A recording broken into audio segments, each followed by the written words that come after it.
یہاں القرآن courses centre میں القرآن کورسز نیٹ ورک پاکستان کے زیر اہتمام ہر ماہ کے دوسرے اتوار کو درس قرآن و حدیث کے سلسلے منعقد کیے جاتے ہیں اور مختلف اصلاحی اور فقہی موضوعات جو ہے ان پر ہمارے یہاں درس قرآن و حدیث ہوتے ہیں۔ آج کا درس قرآن و حدیث بھی اسی سلسلے کی قریب کڑی ہے اور آج کے درس قرآن کا موضوع ہے تفسیر قرآن بالرائے کیا ہے۔ یہ اس موضوع پر دوسری نشست ہوگی اور پچھلے ماہ اس سلسلے کی پہلی نشست منعقد ہوئی تھی۔ ہمارے آج کے مدرس جیسے کہ آپ تمام حضرات اور خواتین کے علم میں ہے کہ مفتی اویس پاشا قرنی صاحب ہیں، اور آپ یہ بھی جانتے ہیں کہ مفتی صاحب فقہ اکیڈمی کراچی کے مدیر بھی ہیں۔ تفسیر قرآن بالرائے کیا ہے، اس موضوع کے اہم نکات کیا ہیں، اس پر میں روشنی ڈالتا ہوں۔ نمبر 1، علم تفسیر کا فنی تعارف۔ نمبر 2، علم تفسیر کی نزاکت اور مفسر قرآن کے عظیم منصب کی شرائط۔ نمبر 3، تفسیر بالمعصور یعنی اسلاف سے منقول، اور تفسیر بالرائے یعنی اپنی عقل سے کی گئی تفسیر کا فرق۔ نمبر 4، کیا ہر طرح کی تفسیر بالرائے ناپسندیدہ ہوتی ہے؟ نمبر 5، جدید دور میں تفسیر بالرائے مذموم کی بہتات اور اس فتنے سے حفاظت کے ذرائع۔ تو پچھلے ماہ بھی اس سلسلے میں جو ہماری نشست منعقد ہوئی تھی وہ ماشاءاللہ سوشل میڈیا پر بڑی مقبول ہوئی اور اس کو بڑے شوق سے سنا گیا۔ اب تک 1,76,000 لوگوں نے ہمارے اس سابقہ درس قرآن و حدیث کو سنا ہے۔ تو آج کا درس قرآن و حدیث جو ہے اس کو بھی انشاءاللہ تعالی وہی مقبولیت حاصل ہوگی جو کہ ہمارے پچھلے درس قرآن و حدیث کو حاصل ہوئی تھی۔ انتہائی اہم موضوع ہے اور اس کی بڑی علمی تجہیزات ہیں، اور ہمارے یہاں کا جو عام طبقہ جو ہے اس کو اس موضوع پر بات سمجھنا انتہائی ضروری ہے۔ میں جناب مفتی صاحب سے گزارش کروں گا کہ درس قرآن و حدیث کا آغاز فرمائیں۔ بسم اللہ شارع الاحکام مع حمدہ ابدأ فی کلام ثم الصلاة والسلام سرمدا علی نبی قد اتانا بالہدا وعلی آلہ وصحبہ الکرام علی ممر الدہر والاعوام، اما بعد فاعوذ باللہ من الشیطان الرجیم، بسم اللہ الرحمن الرحیم۔ فلولا نفر من كل فرقة منهم طائفة ليتفقهوا في الدين ولينذروا قومهم إذا رجعوا إليهم لعلهم يحذرون۔ صدق اللہ العظیم۔ آواز بڑھا لے کہہ رہے ہیں۔ وقال رسول اللہ صلی اللہ علیہ وسلم من قال في القرآن بغیر علم فلیتبوأ مقعدہ من النار۔ رواہ الترمذی۔ رب اشرح لي صدری ويسر لي امری واحلل عقدۃ من لسانی یفقهوا قولی۔ اللهم ارنا الحق حقا وارزقنا اتباعه وارنا الباطل باطلا وارزقنا اجتنابه، آمین یا رب العالمین۔ اللہ سبحانہ و تعالیٰ کی توفیق اور اسی کی تیسیر سے گزشتہ نشست میں محدود وقت میں برکت ہو گئی اور اس موضوع کا پہلا حصہ ہم مکمل کر پائے، جس کے نمایاں عنوانات ابھی آپ کے سامنے ایک طرح سے ریکیپ کی صورت میں، ایک طرح سے کہیے کہ خلاصے کے طور پر آ بھی چکے کہ جن موضوعات پر ہم نے گزشتہ نشست میں بات کی وہ تفسیر بالرائے کی سنگینی، تفسیر بالرائے کیا ہے، تفسیر بالرائے غلط کون سی ہوتی ہے، صحیح کون سی ہوتی ہے، صحیح ہونے کی شرائط کیا ہیں، جب وہ غلط ہوتی ہے تو اس کا وبال کیا ہے، اس کی چند مثالیں۔ یہ باتیں الحمدللہ اللہ کی توفیق سے ہم نے گزشتہ نشست میں 1 گھنٹے کے محدود وقت میں سمجھنے کی کوشش کی۔ اب اس سے آگے مضمون کو بڑھاتے ہیں اور وہ اسی سے جڑا ہوا ایک موضوع ہے۔ ہم نے دیکھا تھا کہ تفسیر بالرائے اس شخص کی تفسیر ہے جو شرائط مفسر پر پورا نہ اترتا ہو، یعنی تفسیر بالرائے مذموم اور جو غلط ہے وہ اس شخص کی ہے جو شرائط مفسر پر پورا نہ اترتا ہو۔ یہ بات اجمالاً آئی تھی، اختصار کے ساتھ آئی تھی کہ مفسر کی کچھ شرائط ہیں شریعت کی نگاہ میں، اور جب تک وہ پوری نہ کی جائیں تو اس وقت تک کوئی نئی تفسیر کرنا، رائے سے، غور و فکر سے، اجتہاد سے تفسیر کرنا وہ جائز نہیں ہوتا۔ ہاں، ایسا شخص جو شرائط مفسر پر پورا اترے اور پھر وہ جو بات کہے وہ قواعد تفسیر پر پوری اترے، اصول تفسیر پر پوری اترے، اور پھر وہ اجتہاد پر مبنی ہے، غور و فکر پر مبنی ہے، صرف ماخوذ منقول نہیں ہے، تو وہ تفسیر بالرائے محمود ہوتی ہے اور جائز ہوتی ہے اور پسندیدہ ہوتی ہے، ضرورت ہوتی ہے ہر زمانے کی۔ تو یہاں سوال کھڑا ہوتا ہے کہ یہ شرائط تفسیر یا شرائط مفسر کیا ہے؟ اور ہمارے معاشرے میں کثرت کے ساتھ یہ بات ذکر کی جاتی ہے، جو اگر میں صحیح طرح الفاظ میں سے تعبیر کرنے کی کوشش کروں تو ایک طرح سے آپ کہیے کہ ایک چڑ بنا لی گئی ہے۔ لوگ کہتے ہیں کہ بھئی بہت سے لوگ ہیں دین کی خدمت کر رہے ہیں اور درس قرآن دیتے ہیں، قرآن حکیم کا بیان کرتے ہیں، ان کو چونکہ وہ علوم دینیہ کے فاضل نہیں ہوتے، علوم دینیہ کو باقاعدہ تحصیلاً ترتیباً انہوں نے پڑھا نہیں ہوتا، اس لیے پھر انہیں کہا جاتا ہے کہ بھئی آپ قرآن حکیم کا درس نہ دیں، اور انہیں کہا جاتا ہے کہ بھئی آپ نے چونکہ وہ 14 علوم نہیں پڑھے جو ضروری ہیں اس کے لیے، اس لیے آپ کے لیے درست نہیں ہے۔ اب یہ بات جب علماء کی طرف سے کہی جا رہی ہوتی ہے تو لوگوں نے اس کو بار بار سننے کے بعد مذاق بھی بنا لیا، اگرچہ یہ روش درست نہیں ہے کہ اس بات کو مذاق بنا لیا جائے، بلکہ بعض جری قسم کے افراد ان سے تو یہاں تک سننے کو ملا کہ بھئی یہ 14 علوم ہیں کیا؟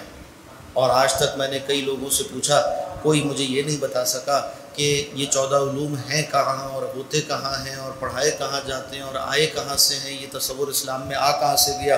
اور یہ تو نعوذ باللہ پاپائیت بنا لی گئی ہے کہ جب تک ایسا نہ ہو جائے اس وقت تک کوئی بیان نہیں کر سکتا قرآن کو، اور ہماری اجارہ داری ہے، ہم ہی بیان کریں گے، نعوذ باللہ۔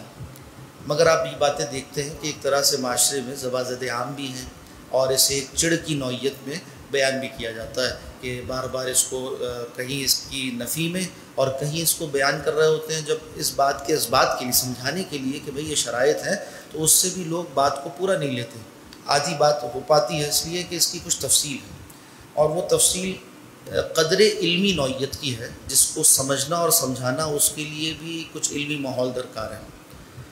اس لیے اکثر علماء اکرام منبر سے بیان کرتے ہوئے اجمال سے کام لیتے ہیں اور یہ بتلاتے ہیں کہ 14 علوم درکار ہیں، اس کی تفصیل نہیں کرتے۔ کیوں کہ یہ علوم کیا ہیں، ان کے نام کیا ہیں، ان کی وضاحت کیا ہے، اس کو سمجھنے کے لیے بھی کچھ نہ کچھ علمیت اور کچھ نہ کچھ قابلیت درکار ہے سامنے والوں میں۔ تو علماء بیان کریں مگر سامنے والے اگر اسے سمجھ نہ سکیں تو فائدے سے خالی، اس لیے وہ اختصار سے کام لیتے ہیں، صرف اس بات کا تذکرہ کر دیتے ہیں کہ بھئی 14 علوم درکار ہیں۔ مگر چونکہ یہ مسئلہ ایک بنا ہوا ہے، اس لیے آج ہم کوشش کریں گے کہ اس مسئلے کو آسان کرتے ہوئے ان 14 علوم کی تاصیل، یعنی اس کی روٹ کیا ہے، کہاں سے یہ باتیں آئی ہیں، کس قدر یہ معقول بھی ہیں، اور اسلامی علمیت میں اس کا ماخذ سورس کیا ہے، اور جو بات بیان کی جاتی ہے اس کے دلائل کیا ہیں، ان پر ہم کچھ بات کریں اور آسان کر بات کرنے کی کوشش کریں۔ اگرچہ موضوع آسان نہیں ہے مگر آسان کرنے کی کوشش کریں گے۔ تو جاننا چاہیے، اب بغیر تمہید، مزید تمہید کو طویل کیے ہوئے میں موضوع پر آ رہا ہوں کہ یہ بات واضح رہنی چاہیے کہ یہ اس کا ماخذ اصل میں امام سیوطی رحمۃ اللہ علیہ کی کتاب ہے، جو امام سیوطی رحمۃ اللہ علیہ آپ جانتے ہیں، علامہ جلال الدین سیوطی رحمۃ اللہ علیہ، جو بہت بڑے مفسر بھی ہیں، محدث بھی ہیں، فقیہ بھی ہیں، اور یعنی مورخ بھی ہیں۔ غرض یہ کہ علوم اسلامیہ کے ہر ہی شعبے میں ان کی تصنیفات، تالیفات، کثیر التصنیف عالم ہیں، اور ایک طرح سے ان کو خود ایک سند کی حیثیت حاصل ہے علمی دنیا میں کہ امام سیوطی کا فرمایا ہوا ہے، ان کا یہ نقل کیا ہوا ہے، چنانچہ اس کو ایک استنادی حیثیت حاصل ہوتی ہے۔ امام سیوطی رحمۃ اللہ علیہ کی کتاب الاتقان فی علوم القرآن، یہ علوم القرآن کے باب میں ایک طرح سے ماخذ اور مصدر کی حیثیت رکھتی ہے، ایک طرح سے سورس کی حیثیت رکھتی ہے۔ امام سیوطی رحمۃ اللہ علیہ کا سن وفات جو ہے یہ 911 ہجری ہے، اور اس کے یعنی ان کے بعد، امام صاحب کے بعد جتنے افراد نے بھی علوم القرآن پر کام کیا، انہوں نے ان کی کتاب یعنی الاتقان کا حوالہ ضرور دیا۔ اور ایسے جامع آدمی تھے کہ ان سے پہلے جتنے علماء مفسرین گزرے ان سب کے کام کا عطر نچوڑ کر انہوں نے اپنی کتاب میں ذکر کیا، اور ان کے بعد جتنے علماء مفسرین آئے ہیں انہوں نے ان کی کتاب کا حوالہ ضرور دیا۔ تو آپ کہہ سکتے ہیں ایک لینڈ مارک ہے، ایک ایسا موقع ہے تاریخ اسلامی کا، یہ 911 ہجری وفات ہے امام سیوطی رحمۃ اللہ علیہ کی، کہ ان کے بعد والوں نے ان سے استفادہ کیا۔ اچھا، انہوں نے اپنے سے پہلے والوں کے علوم القرآن، یعنی یہ وہ شعبہ ہے، یہ تصنیفات قرآنی کی وہ قسم ہے جس میں یہ موضوع بیان ہوتا ہے کہ شرائط مفسر کیا ہیں۔ علوم القرآن کے مفسرین کی اور کہیے کہ اس کے مؤلفین کی کتابوں کا نچوڑ نکالتے ہوئے اس بات کو لکھا کہ پچھلے والوں نے اس بات کو بیان کیا ہے کہ تفسیر کرنا کس کا جائز ہے، مفسر کی شرائط کیا ہے۔ ان کی پوری عبارت انشاءاللہ آج ہم پڑھیں گے، اور اسی عبارت کے ذیل میں کچھ مثالیں، کچھ اس کی توضیحات، کچھ اس کی شروحات کو میں عرض کرتا چلا جاؤں گا۔ امام سیوطی رحمۃ اللہ علیہ اپنی کتاب الاتقان فی علوم القرآن میں فرماتے ہیں، یہ مجلد اول ہے اور اس میں باب جو ہے وہ 78 ہے، باب نمبر 78 ہے، اس میں الثامن و سبعون فرماتے ہیں فی معرفت شروط المفسر، فرماتے ہیں ومنہم من قال، علماء مفسرین میں سے ایک طبقے کی، یعنی بڑے طبقے کی رائے یہ ہے جو اس بات کی شرائط کو بیان کرتا ہے، وہ کہتا ہے کہ یجوز تفسیرہ لمن کان جامعا للعلوم التی یحتاج المفسر الیہا وہی 15 علما۔ وہ لوگ جو اس موضوع پر تصنیف فرماتے رہے وہ یہ کہتے ہیں کہ تفسیر کرنا اس شخص کے لیے جائز ہے جو شخص 15 علوم کا جامع ہو۔ بات 14 کی تھی، یہاں 15 آ گئی۔ بات یہ ہے کہ ایک اور شے ہے جس کو ہم صلاحیت کہتے ہیں، اس کو امام سیوطی رحمۃ اللہ علیہ نے 15ویں شرط کے طور پر یا 15ویں علم کے طور پر، علم الموحبہ کے طور پر ذکر فرمایا ہے۔ تو علماء نے عام طور پر 14 چونکہ علوم تھے اس لیے 14 علوم کہے، اور ایک صلاحیت تھی الگ سے اس لیے الگ سے شمار کر لیا۔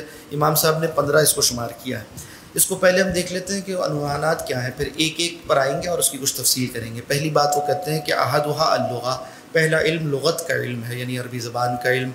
دوسرا علم ہے نحو، جو علم عربی زبان کے علوم میں سے ایک علم ہے۔ تیسرا علم الصرف۔ چوتھا علم الاشتقاق۔ الخامس والسادس والسابع، یعنی پانچواں، چھٹا اور ساتواں علم جو ہے وہ معانی، المعانی والبیان والبدیع ہے۔ آٹھواں علم علم القراءہ ہے۔ تاسع یعنی نواں علم اصول الدین ہے۔ العاشر 10واں علم وہ اصول الفقہ ہے۔ الحادی عشر یعنی 11واں علم اسباب النزول، اسباب النزول یعنی جو شان نزول ہوتا ہے روایات کا وہ علم ہے۔ والقصص، اور ان کے قرآن حکیم میں جو واقعات نقل ہوئے ہیں ان کا علم ہے۔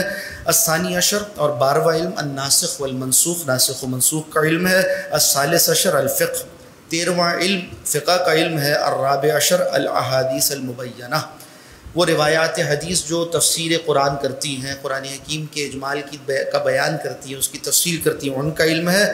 اور یہ اس طرح سے 14 علوم ہو گئے، یعنی 14واں علم حدیث کا علم ہوا۔ الخامس عشر، اور 15واں علم کہتے ہیں کہ علم الموحبہ، یعنی ایک وہبی صلاحیت اللہ کی طرف سے جس کو آپ کہتے ہیں خاص عطا کردہ صلاحیت اللہ کی طرف سے، وہو علم، یہ ایک ایسا علم ہے یورثہ اللہ تعالی، اللہ اسے عطا فرماتے ہیں لمن عمل بما علم، اس شخص کو جو اپنے علم پر عمل کرتا ہے، تو اس سے اس کے علم میں برکت ہو جاتی ہے۔ آگے فرماتے ہیں ھذہ العلوم التی ذکرناھا، یہ علوم جو ہم نے ذکر کیے، یعنی یہ 15 علوم، یہ کیا ہے؟ التی ذکرناھا کالآلات للمفسر، یہ مفسر کے لیے درجہ آلات ہیں، درجہ آلت پر فائز ہیں، یعنی جس طرح سے ایک سرجن کے لیے آلات درکار ہوتے ہیں سرجری کے لیے، ایسے ہی ایک مفسر کے لیے یہ علوم اس کے ٹولز کی حیثیت رکھتے ہیں، ان آلات کی حیثیت رکھتے ہیں جس کے بغیر تفسیر کی نہیں جاتی۔ فرمایا کہ یہ کیا ہے؟ کل آلات للمفسر ولا یکون مفسرا، اور کوئی شخص مفسر نہیں ہو سکتا الا بتحصیلھا، بغیر ان علوم کی تحصیل کے۔ تحصیل کا مطلب کیا ہوتا ہے؟ کسی علم کو درجہ بدرجہ حاصل کرنا استاد سے۔ صرف کتاب کا پڑھنا کفایت نہیں کرتا، بلکہ اس کتاب کو استاد سے پڑھا گیا، اس نے اطمینان کیا، پھر اگلے درجے کی کتابیں پڑھی، پھر اگلے درجے کی کتابیں پڑھی، یہاں تک کہ ایک علم اور فن میں اتقان پیدا ہو جائے، مضبوطی پیدا ہو جائے، اور اس طرح سے تحصیل کہتے، اس طرح سے علم حاصل کرنے کو تحصیل علم کہتے ہیں۔ فرمایا فمن فسر بدونھا، جس نے کتاب اللہ کی تفسیر کی بغیر ان علوم کے، ان 15 علوم کے، کان مفسرا بالرائے، تو وہ شخص تفسیر بالرائے کا مجرم ہے۔ المنہی عنہ، ایسی تفسیر بالرائے جس سے روک دیا گیا ہے، جس سے منع کیا گیا شریعت۔ یہ اجمالی تعارف ہو گیا. یہ 15 علوم ہے جس کا امام سیوطی رحمۃ اللہ علیہ تذکرہ فرماتے ہیں کہ ان کے بغیر کسی شخص کا تفسیر کرنا جائز نہیں. اور فرما رہے ہیں کہ صرف میری رائے نہیں ہے بلکہ مجھ سے پہلے جتنے بھی علماء مفسرین گزرے ہیں ان سب نے اس بات پر اتفاق کیا ہے کم و بیش. اب آئیے انہی 15 علوم کا ہم ایک ایک کر کے جائزہ لیں گے اور اس کو سمجھنے کی کوشش کریں گے. بعض الفاظ بڑے موٹے ثقیل ہیں اور علمی اصطلاحات ہیں اور بعض عنوانات ایسے ہیں جو آپ نے پہلی دفعہ سنے، تو اس کی کچھ تفصیل کرنا، اس کی کچھ وضاحت کرنا وہ ہمارے ذمہ ہے. کچھ الفاظ وہ ہیں، کچھ علوم وہ ہیں جن کا تذکرہ آپ پہلے سنتے رہے. مثال کے طور پر علم حدیث ہے، تو چھوڑ دیجئے منکرین حدیث کو کہ ان کے گمراہ ہونے اور فاسد ہونے اور باطل ہونے، ان کے عقائد کے فاسد و باطل ہونے پر سب کا اتفاق بھی ہے، سب جانتے ہیں. تو جو شخص بھی یہ کہے کہ بھائی قرآن حکیم کی تفسیر بغیر حدیث کی جا سکتی ہے، تو آج ہر مسلمان الحمدللہ ان لوگوں کے غلط ہونے کو جانتا ہے. مگر بات صرف یہی تک نہیں ہے، یعنی ان 15 علوم میں سے ایک علم حدیث تھا، تو اگر حدیث کے موافق کر لی یا کہیں اپنے خیال میں قرآن کے ساتھ حدیث کو بھی جوڑ لیا تو صرف یہ کفایت نہیں کرتا، بلکہ حدیث ان 14 علوم میں سے ایک علم ہے جس کو جوڑ لیا. اس کے علاوہ اور بھی علوم تھے جن کو جوڑنے کے بعد علمی صلاحیت اور استعداد اور شرائط پوری ہوتی ہیں، جن کے بعد تفسیر بالرائے یا تفسیر قرآن وہ درست بنتی ہے کسی کی. تو وہ کیا ہیں ایک ایک کر کے ہم دیکھیں گے. اس میں اختتام پر تفسیر میں حدیث کا علم بھی آتا ہے، انشاءاللہ ذکر ہو جائے گا اس کا اپنے مقام پر. تو اپنی کتاب میں اسی باب میں فرمایا کہ فی معرفت شروط المفسر، اس بات کے بیان میں کہ مفسر کی شرائط کیا ہیں. ومنهم من قال يجوز تفسيره لمن كان جامعا للعلوم التي يحتاج المفسر إليها وهي 15 علما. اس بات کے بیان میں 15 علوم کا تذکرہ کیا جاتا ہے. احدها اللغة، پہلا علم لغت کا علم ہے. خود امام صاحب فرماتے ہیں لغت کیا ہے؟ لأن بها يعرف شرح مفردات الالفاظ، اس لیے کہ اس لغت کے علم ہی سے مفردات الفاظ، ایک ایک لفظ علیحدہ علیحدہ اس کی شرح جانی جاتی ہے. ومدلولاتها بحسب الوضع، وہ لفظ کس معنی کے لیے وضع کیا گیا تھا اور یہ لفظ جب بولا جائے گا تو اس سے کیا مراد لی جائے گی، قرآن حکیم میں اس سے کیا مراد ہوتی ہے، یہ جاننا ممکن نہیں جب تک علم لغت سے واقفیت نہ ہو، عربی زبان کا اتنا علم ایک انسان نہ جانتا ہو. اب بہت زیادہ تفصیل کا موقع نہیں، ہم تیزی کے ساتھ آگے بڑھیں گے. قال مجاہد، امام سیوطی نقل کرتے ہیں، فرماتے ہیں امام مجاہد جو ائمہ مفسرین میں سے ہیں، تابعین میں سے ہیں، وہ فرماتے ہیں لا یحل لأحد یؤمن باللہ والیوم الآخر، کسی شخص کے لیے جو اللہ اور آخرت پر ایمان رکھتا ہو جائز نہیں ان یتکلم فی کتاب اللہ، کہ وہ اللہ کی کتاب پہ کلام کرے یعنی تفسیر کرے. اذ لم یکن عالما بلغات العرب، جب تک وہ لغات عرب سے واقف نہ ہو. لغت عربیہ ایک چیز نہیں ہے، لغات عرب ہیں، لہجات عرب ہیں، ایک لفظ کے کئی معنی ہیں، پھر ان میں سے جو معنی قرآن حکیم میں ملحوظ ہیں اس کا جاننا، یہ پورا ایک فن ہے. اس پر سینکڑوں کتابیں لکھی گئیں، ہزاروں نہیں لاکھوں علماء نے اس پر اپنی زندگیاں صرف کی، اور لاکھوں سے زیادہ طلبہ، لکھوں کھا طلبہ زندگی بھر ان علوم کو پڑھتے پڑھاتے رہے ہیں. تو کہا کہ جس کو ان لغات عرب سے تعلق نہیں، اس کی تحصیل نہیں کی، اس کے لیے حضرت مجاہد فرما رہے ہیں یعنی صحابہ کے شاگرد. اس زمانے سے اس بات پر اتفاق ہے. یہ علوم تو اصل میں حضرات صحابہ کے زمانے میں مرتب ہونا شروع ہو گئے تھے.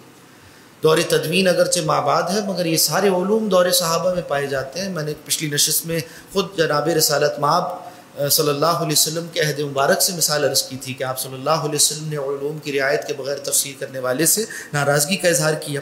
وتقدم قول الامام مالک فی ذلک، اور فرماتے ہیں امام سیوطی کہ امام مالک کا قول اس سے پہلے یعنی اپنی کتاب میں وہ ذکر کر چکے کہ ولا یکفی فی حقہ معرفت الیسیر منہا، یہ لغت عربی کا تھوڑا سا علم یہ کفایت نہیں کرتا. یعنی کسی نے تھوڑی سی عربی گرامر پڑھ لی، اب وہ یہ سمجھے کہ بھائی میں قرآن حکیم کی تفسیر کرنے کا اہل ہو گیا اور اب میں یہ بتاؤں گا کہ اس آیت کے معنی کیا ہے، اور علماء متقدمین، علماء راسخین اور مفسرین جو پہلے گزر چکے ان کے بالمقابل آ جاؤں گا. انہوں نے تو صحیح نہیں سمجھا، میری رائے یہ ہے. نعوذ باللہ نعوذ باللہ. تھوڑی سی عربی پڑھ کر یہ جسارت کرے گا تو بہت خطرناک کام کرے گا، اپنے لیے جہنم کا گڑھا کھودے گا یہ شخص. تو فرماتے ہیں ولا یکفی فی حق ہی، اس کے حق میں کافی نہیں ہے معرفت الیسیر منہا، کہ لغت عربی کی تھوڑی سی معرفت پیدا کر کر قرآن پر کلام کرنا اور قرآن کو تختہ مشق بنانا شروع کر دے۔ فقد یکون اللفظ، فرماتے ہیں بعض اوقات ایسا ہوتا ہے کہ ایک لفظ ایسا ہوتا ہے مشترک ہوتا ہے، یعنی ایک ہی لفظ ہے مگر کئی معنی میں استعمال ہوتا ہے۔ وَهُوَ يَعْلَمُ أَحَدَ الْمَعْنِيَيْنِ، اور یہ شخص ان دو معنی میں سے ایک معنی کو جانتا ہے، وَالْمُرَادُ الْآخَرُ، جبکہ اللہ کی مراد اس مقام پر دوسری ہے اس لفظ سے۔ یہ امام صاحب کا کلام تھا، اس پر اب رسالہ مرض کرتے ہیں۔ قرآن حکیم میں طلاق کا مسئلہ جہاں ذکر ہوا وہاں اس بات کا تذکرہ آتا ہے کہ والمطلقات یتربصن بانفسہن ثلاثۃ قروء، جو مطلقہ عورتیں ہیں ان کو چاہیے کہ اپنے آپ کو رو کے رکھیں، نیا نکاح نہ کریں، عدت گزاریں ثلاثۃ قروء، 3 قروء تک۔ لفظ قرع اس کی جمع قروء ہے، اور لفظ قرع کے معنی کیا ہے، اس میں اتنی تفصیل ہے کہ جہابذ علم کے پہاڑ حضرت امام ابو حنیفہ رحمۃ اللہ علیہ، حضرت امام شافعی رحمۃ اللہ علیہ اپنے سارے علم کو استعمال کر کر بھی جو معنی کا تعین کرتے ہیں وہ 2 الگ الگ معنی ہیں۔ مثال کے طور پر احناف کے نزدیک لفظ قروء کے معنی حیض کے ناپاکی کے ہیں، شوافع کے نزدیک لفظ قروء ہی کے معنی طہر پاکی کے ہیں۔ بالمقابل 2 الگ الگ باتیں ہیں نا، یا تو حالت طہر ہے یا حالت ناپاکی ہے۔ اب اس آیت میں مراد کیا ہے؟ 14 صدیاں گزر گئیں، ایک مراد متعین امت نہیں کر سکتی۔ کیوں؟ اس لیے کہ اس لفظ کے اندر لغتاً دونوں امکانات پائے جاتے ہیں۔ ہاں، بعض روایات حدیث سے ایک طبقے نے، علماء کے ایک طبقے نے، احناف نے ایک معنی کا تعین کیا اور دوسرے طبقے نے دوسرے معنی کا تعین کیا۔ یہیں سے تقلید کی اہمیت بھی واضح ہوتی ہے کہ بغیر مقلد ہوئے قرآن حکیم پر عمل کوئی شخص کیسے کر سکتا ہے؟ اس کے لیے کسی ایک معنی کا تعین ضروری ہے، اور تعین جو ہے وہ ائمہ مجتہدین نے کیا، اور اس کے بعد اب اس پر عمل کرنا اس مقلد کے لیے ممکن ہوتا ہے۔ دونوں امکانات، اب میں تفصیل میں نہیں جا رہا کہ کیسے دونوں کی طرف آرا بھی ہیں، لغت کی آرا بھی ہیں، حدیث کی آرا بھی ہیں، قرآن حکیم کے استعمالات سے بھی استشہاد کیا ہے دونوں نے۔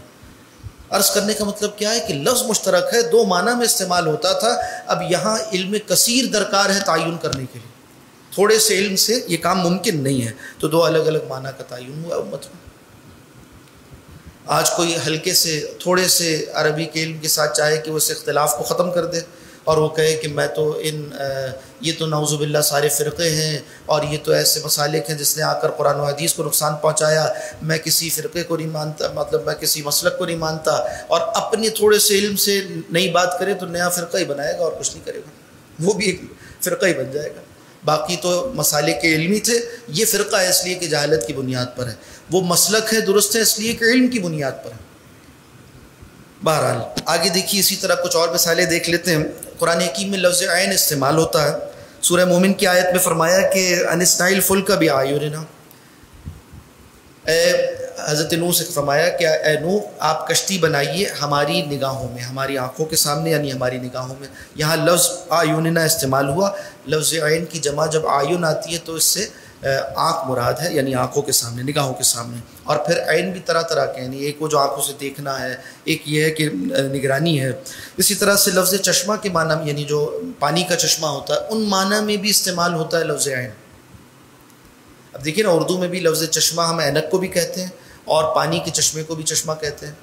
تو جو اردو لغت سے واقف ہے وہ فرق کر لے گا۔ جب یہ کہا جائے گا فلاں شخص نے چشمہ پہنا ہوا ہے، اس کو معلوم ہے کہ اس سے مراد کیا ہے، اور کہا جائے گا کہ چشمہ پھوٹ پڑا، تو اب یہ سیاق و سباق سے متعین کر لے گا کہ یہاں پانی کا چشمہ مراد ہے۔ اسی طرح عربی میں بھی ایک ہی لفظ دسیوں معنی کے لیے استعمال ہوتا ہے، دسیوں معنی کے لیے۔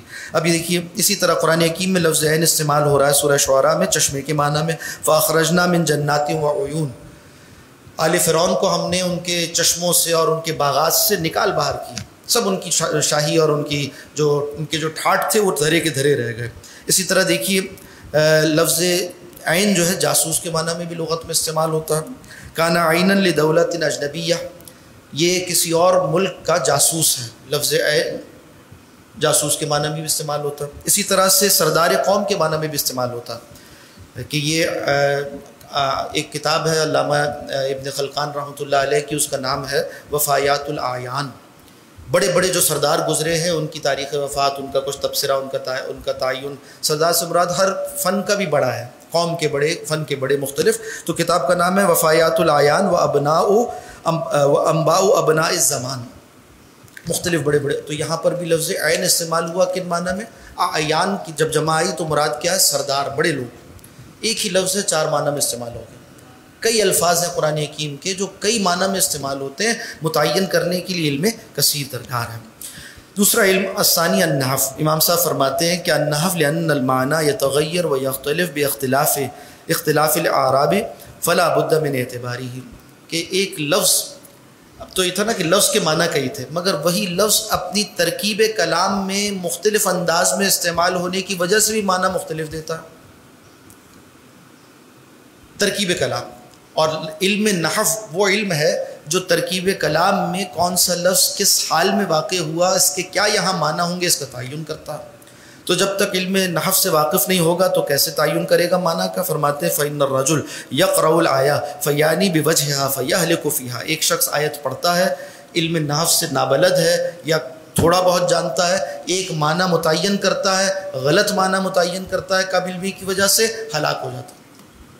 اب مثال دیکھیے قرآن حکیم میں فرمایا سورہ فاطر میں انما یخشی اللہ من عبادہ العلماء. اس آیت کو اگر نحو کی غلطی سے یوں پڑھا جائے کہ نعوذ باللہ انما یخشی اللہ من عبادہ العلماء، تو معنی کیا ہوں گے؟ نعوذ باللہ اللہ ڈرتا ہے علم والے بندوں سے. نعوذ باللہ کفریہ معنی ہو جائیں گے. ورنہ معنی کیا ہے کہ اللہ سے ڈرتے ہیں اس کے علم والے بندے. جتنا علم بڑھے گا اتنی خدا خوفی اور خشیت باری تعالیٰ بڑھتی چلی جائے گی. عبارت وہی رہی، صرف پیش اور زبر کے فرق سے معنی کچھ اور ہوگا. یہ ہے نحو کا فرق. فاعل مفعول ہو گیا اور مفعول فاعل ہو گیا. اسی طرح، اور یہ ایسی بات نہیں کہ یہ غلطی کسی غیر عرب ہی کو لاحق ہوگی، نہیں، عرب بھی اس کے محتاج ہیں. ایک واقعہ تفسیر قرطبی میں نقل ہوا، میں اختصار کے ساتھ آپ کے سامنے رکھتا ہوں. ہوا کیا کہ حضرت عمر رضی اللہ تعالیٰ عنہ کا زمانہ خلافت تھا، اور حضرت عمر رضی اللہ تعالیٰ عنہ کے زمانے میں آپ جانتے بہت سی غیر عرب اقوام بھی اسلام کے دائرے میں داخل ہوئیں. تو اجمیوں میں سے ایک شخص جو نئے نئے مسلمان ہوا تھا اور کچھ علم پڑھتا تھا، اس نے مدینہ منورہ میں علم ابھی حاصل کر رہا تھا، یعنی اجمی آدمی تھا اور ابھی نہایت مسلمان ہوا. تو ایک اعرابی بدو وہ آیا مدینہ منورہ اور اس نے آ کے کہا کہ مجھے قرآن پڑھنا ہے، کوئی پڑھا دے.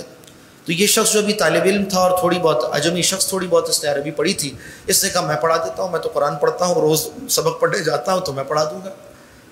کہا پڑھاؤ. اس نے قرآن حکیم کی آیت پڑھی سورہ توبہ کی کہ ان اللہ بریء من المشرکین ورسولہ. اس کو اس طرح سے پڑھا کہ ان اللہ بریء من المشرکین ورسولہ، کہ معنی کیا ہوگا؟ اب یہ آیت تو جب سنی اس بدو نے، بدو کو عربی پوری آتی تھی اور آپ جانتے ہیں جو عربی ہوتے تھے عربی کے تو ماہر ہوتے تھے، تو اس نے کہا کہ اچھا اس کے معنی اصلاً کیا ہے کہ اللہ اور اس کا رسول بری ہیں، یعنی اعلان برات کرتے ہیں مشرکین سے. صحیح معنی یہ بنتے تھے. مگر اس اجمی شخص نے جو تھوڑی سی نحو جانتا تھا بھی، اس نے غلطی سے یوں پڑھا جس کے معنی یہ ہو گئے کہ اللہ بری ہے اپنے رسول سے اور مشرکین سے. نعوذ باللہ. تو وہ جو عربی تھا جس کو دین نہیں معلوم تھا مگر عربی آتی تھی، اس نے کہا اچھا اس کا مطلب اللہ نے برات کر دی اپنے رسول سے، تو میں بھی اللہ کے رسول سے نعوذ باللہ برات کا اظہار کرتا ہوں. لوگوں نے سنا یہ کیسی کفریہ بات کر رہا ہے، پکڑ کر اسے لے گئے حضرت عمر کے پاس. حضرت عمر رضی اللہ تعالیٰ نے پوچھا کہ تم کیسے پڑھتے ہو قرآن؟ اس نے کہا بھائی مجھے تو یوں پڑھایا اس شخص نے، تو میں نے یوں پڑھا. تو آپ نے فرمایا کہ نہیں، اس نے غلطی کی ہے. اور پھر پابندی لگا دی آپ نے کہ وہ شخص جو ماہر نہ ہو قرآن حکیم کا وہ قرآن نہ پڑھائے. مدینہ رسول میں رسول اللہ کے شہر میں بیٹھ کر وہ غلط قرآن پڑھا رہا ہے، اس لیے کہ شرائط پوری نہیں ہے، اور اس نے دسترازی کی ہے قرآن پر. اور پھر بتایا کہ دیکھو قرآن حکیم میں تو آیت یوں ہے کہ ان اللہ بریء من المشرکین ورسولہ، رسول بھی بری ہیں، اللہ بھی بری ہیں. کس سے؟ مشرکین سے. اللہ اور اس کے رسول نے برات کا اظہار کیا مشرکین سے. تو اس نے کہا کہ اچھا اگر آیت ایسے ہے تو میں بھی اللہ اور اس کے رسول کے ساتھ ہو کر مشرکین سے اعلان برات کرتا ہوں. تو معنی بالکل مختلف ہو گئے نحو کی غلطی کی وجہ سے. تیسرے علم پر آ جائیں. تیسرا علم ہے علم صرف. فرماتے ہیں ثالث التصریف لأن به تعرف الابنیۃ والصیغ، کہ اس علم صرف کے ذریعے سے بنائے کلمہ، ابنیہ بنائے کلمہ، اور تصریف یعنی کس طرح سے ایک لفظ بدلتا ہے اپنی صرفی حالت کو، یہ بیان ہوتا ہے. وقال ابن فارس، جو ایک فن صرف کے بڑے گزرے ہیں، امام فارس ابن فارس، وہ فرماتے ہیں من فاتہ علم ہو جس سے علم صرف چھوٹ گیا اور وہ حاصل نہ کر سکا اس سے اور اس سے نابلد رہا، فاتہ المعظم، اس سے علم کا بہت بڑا حصہ چھوٹ گیا، علم کا ایک عظیم باب اس سے فوت ہو گیا۔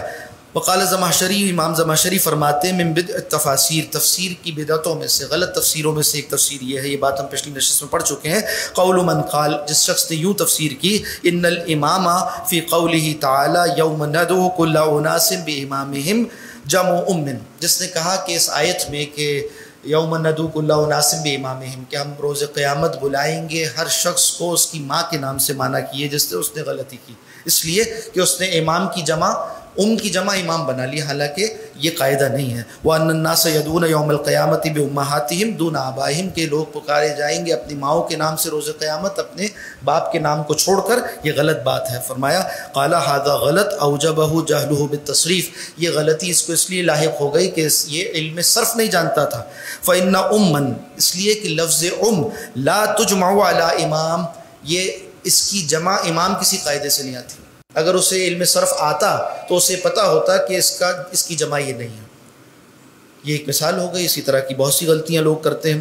الرابع الاشتقاق، چوتھا علم علم اشتقاق ہے۔ یہ ذرا مشکل علوم شروع ہو گئے، یہاں تک پھر بھی آسان بات تھی مگر اب یہ سخت بات آ گئی، اس لیے کہ یہ صرف عربی زبان کی بھی سادہ علوم نہیں ہے، عربی کی بھی فصاحت و بلاغت سے متعلق علوم ہے۔ اور ہم اردو بولتے ہیں نا، مگر اردو بولنے والوں کی 99.9% اکثریت وہ بھی اردو کی بلاغت سے واقف نہیں ہوتی مگر اردو بلتی ہے۔ اور وہ سمجھ، مطلب کیا ہے واقف نہ ہونے کا، کہ آپ کے سامنے اگر ابھی میر کا یا غالب کا کوئی ایسا شعر پڑھ دیا جائے جو انتہائی بلیغ ہے، تو اس کے معنی وہ لوگ جو کہ 70 سال سے اردو بول رہے ہیں ضروری نہیں کہ کر سکیں۔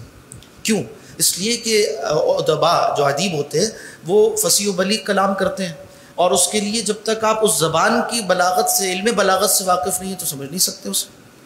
اسی طرح قرآن حکیم تو انتہائی بلیغ کلام ہے، اس میں بھی علم بلاغت عربی زبان کا وہ سارا استعمال ہوا، یہاں تک کہ عربی زبان کے فصحاء، بلغاء، بلیغ ادیب وہ عاجز آ گئے اس کے آگے، معجزہ ہے یہ زبان کا بھی۔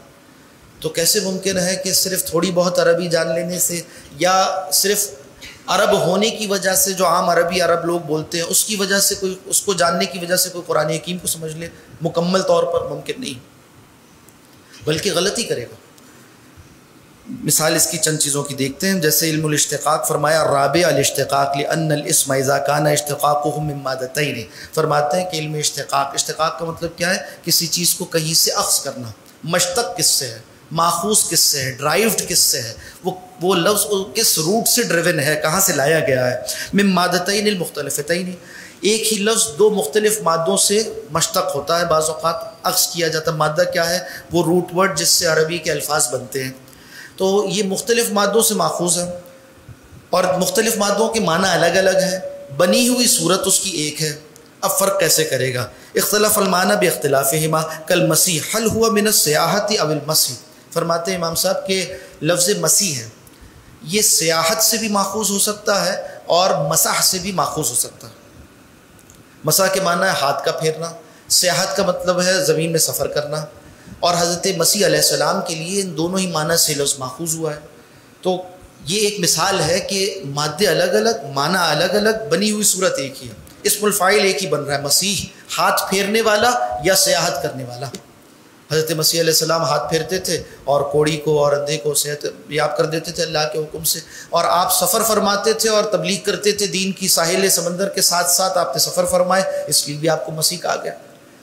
تو یہ تو بلاغت ہے قرآن کی کہ ایک لفظ استعمال کیا، دو معنی جمع کر دی، مگر جہاں ایک لفظ استعمال ہوتا ہے مگر دو معنی میں سے ایک معنی مراد ہوتی، وہاں کیا کریں گے؟ ایک مثال پر ہم اکتفا کرتے ہیں وقت کی تنگی کے باعث۔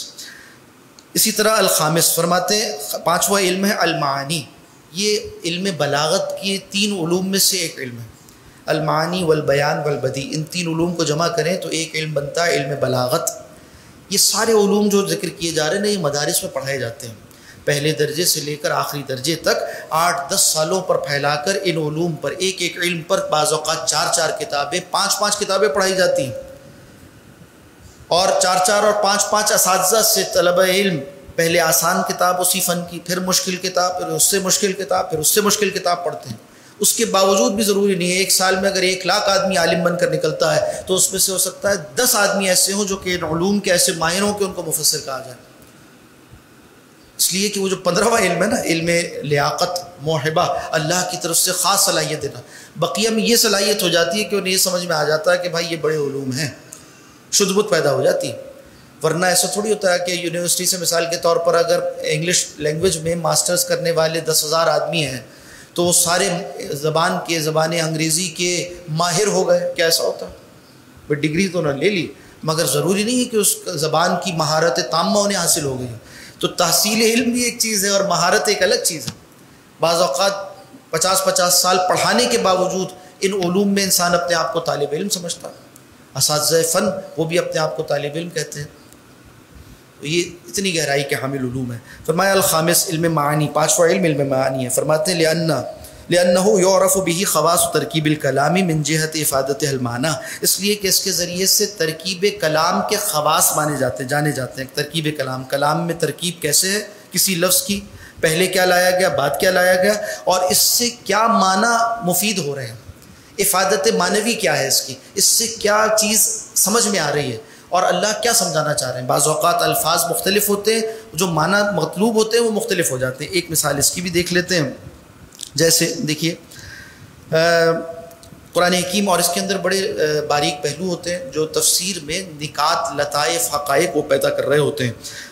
فرمایا کہ وَأَنَّا لَا نَدْرِي أَشَرٌ أُرِيدَ بِمَنْ فِي الْأَرْضِ أَمْ أَرَادَ بِهِمْ رَبُّهُمْ رَشَدًا، سورہ جن میں فرمایا نا کہ وہ کہہ رہے ہیں، جنات کہتے ہیں کہ وَأَنَّا لَا نَدْرِي، اور ہم یہ بات نہیں جانتے، أَشَرٌ أُرِيدَ، کیا کسی شر کا ارادہ کیا گیا ہے، بمن فی الارض، ان کے لیے جو زمین میں رہتے ہیں، یہاں لایا گیا، ایک خاص ایکسپریشن ہے۔ اس کے بعد ایک دوسری بات کہی جا رہی ہے، ام اراد بہم ربہم رشدا، یا ارادہ کیا ہے ان کے رب نے ان کے لیے کسی رہنمائی اور ہدایت کا، رشد و ہدایت کا۔ اب یہ علم معانی کی ایک شاہکار ہے، جہاں شر کی نسبت تھی نا وہاں رب کی طرف نسبت نہیں کی گئی، مجہول لایا گیا، اریدہ چاہا گیا ہے زمین والوں کے لیے، اس لیے کہ ادب کے خلاف ہے کہ آپ کہیں کہ رب نے مخلوق کے لیے، اپنے بندوں کے لیے شر کا ارادہ کیا، نعوذ باللہ، ایسی نسبت کرنا یہ خلاف ادب ہے۔ قرآن حکیم نے اور لفظ لا کر اس کے بعد پہلی بات کے اوپر ایک استدراک کیا، ایک دوسری بات کو ذکر کیا، پچھلی بات کے بالمقابل اسے لایا گیا، جبکہ لفظ ان معنی میں حقیقت استعمال نہیں ہوتا، اور جو دوسری بات لائی گئی وہاں چونکہ رشد و ہدایت کا تذکرہ تھا اس لیے اس کی نسبت رب کی طرف کی گئی۔ ام اراد بہم، اب یہاں مجہول نہیں لایا گیا بلکہ معروف لایا گیا، اور کیا بتایا گیا، ان کے رب نے ان کے لیے رشد و ہدایت کا ارادہ کیا۔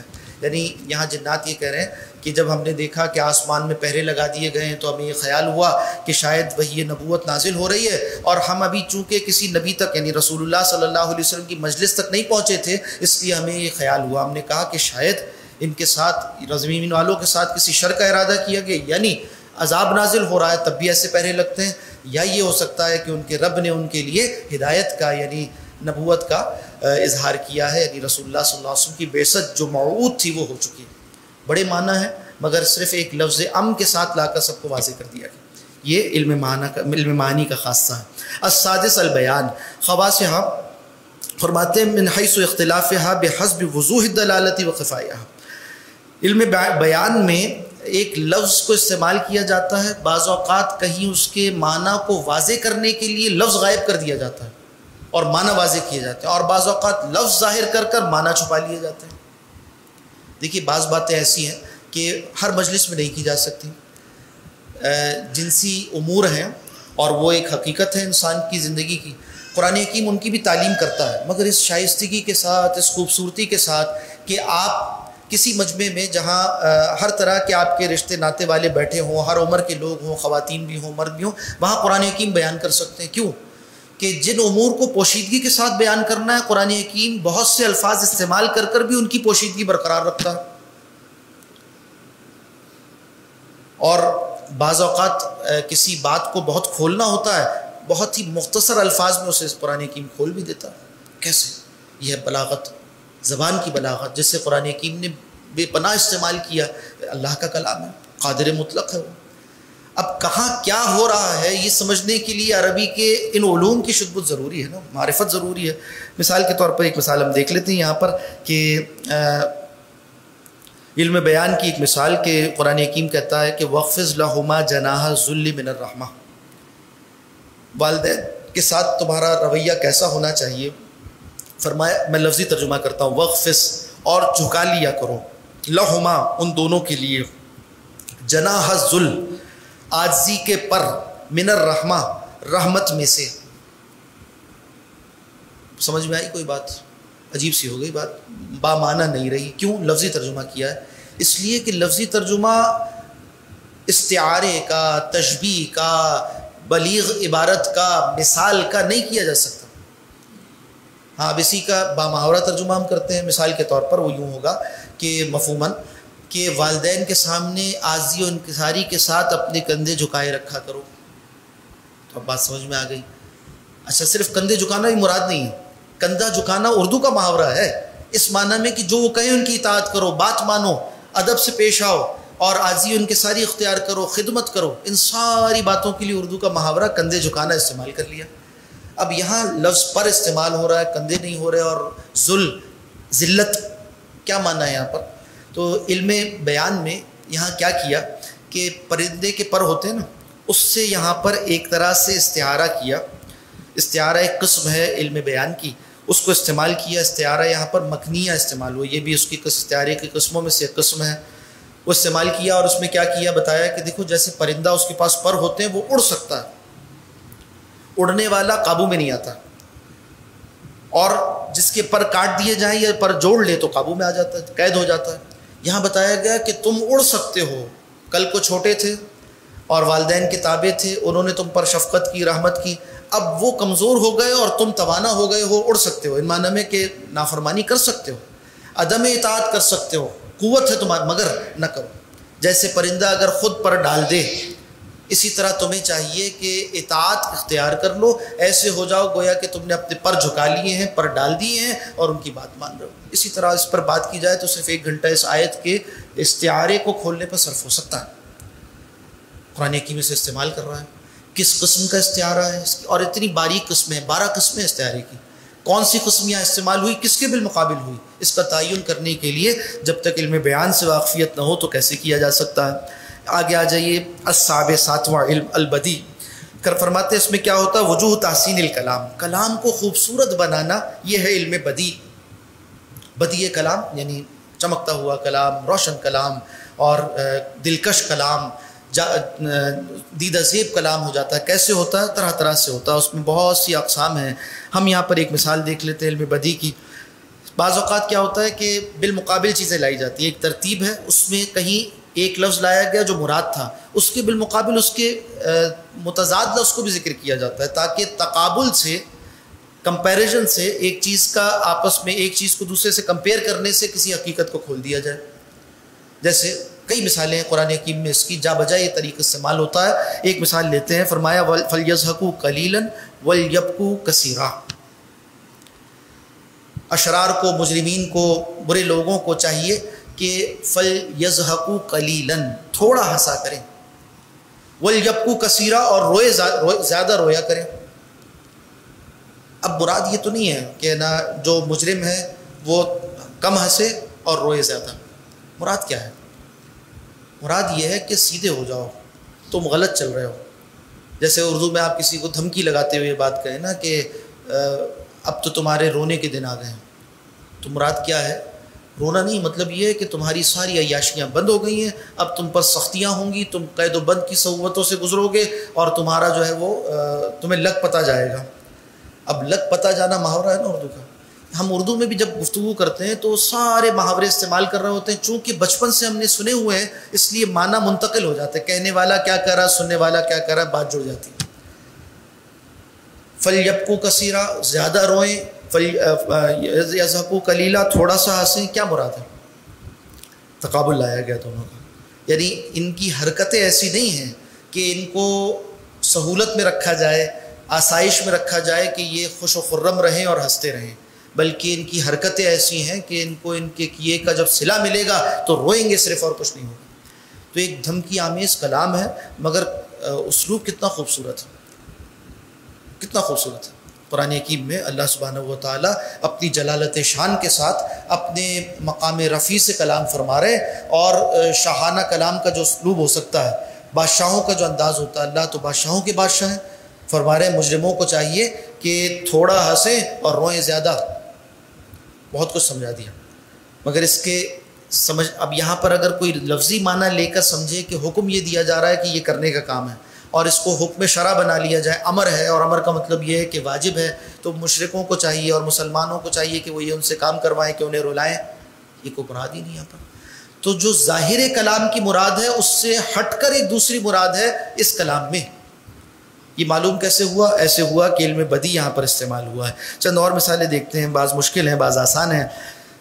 سورہ بقرہ میں ارشاد ہوتا ہے، اب امام صاحب فرماتے ہیں پہلے کہ وَهَٰذِهِ الْعُلُومُ الثَّلَاثَةُ، یہ جو تین علوم ذکر کیے، معنی، بیان، بدی، یہ علوم البلاغہ، یہ بلاغت کے علوم ہیں، من اعظم ارکان المفسر، مفسر کے ارکان میں سے، جن کاموں پر اس کا یہ کام ٹھہرا ہوا ہے، جن ستونوں پر یہ عمارت کھڑی ہوئی، اس میں سے ہیں یہ تین علوم۔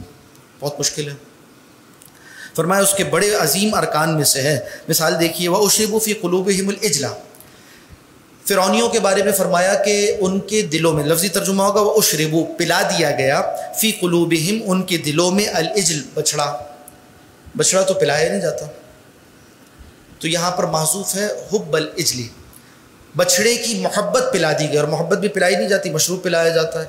تو با محاورہ ترجمہ ہوا، یہ اسی علم بلاغت کے ذریعے سے ہوا کہ ہم اردو کے ترجمے میں کریں گے، محاورے میں بات تو کہیں گے کہ ان کے دلوں میں بچڑے کی محبت پلا دی گئی تھی، اتار دی گئی تھی۔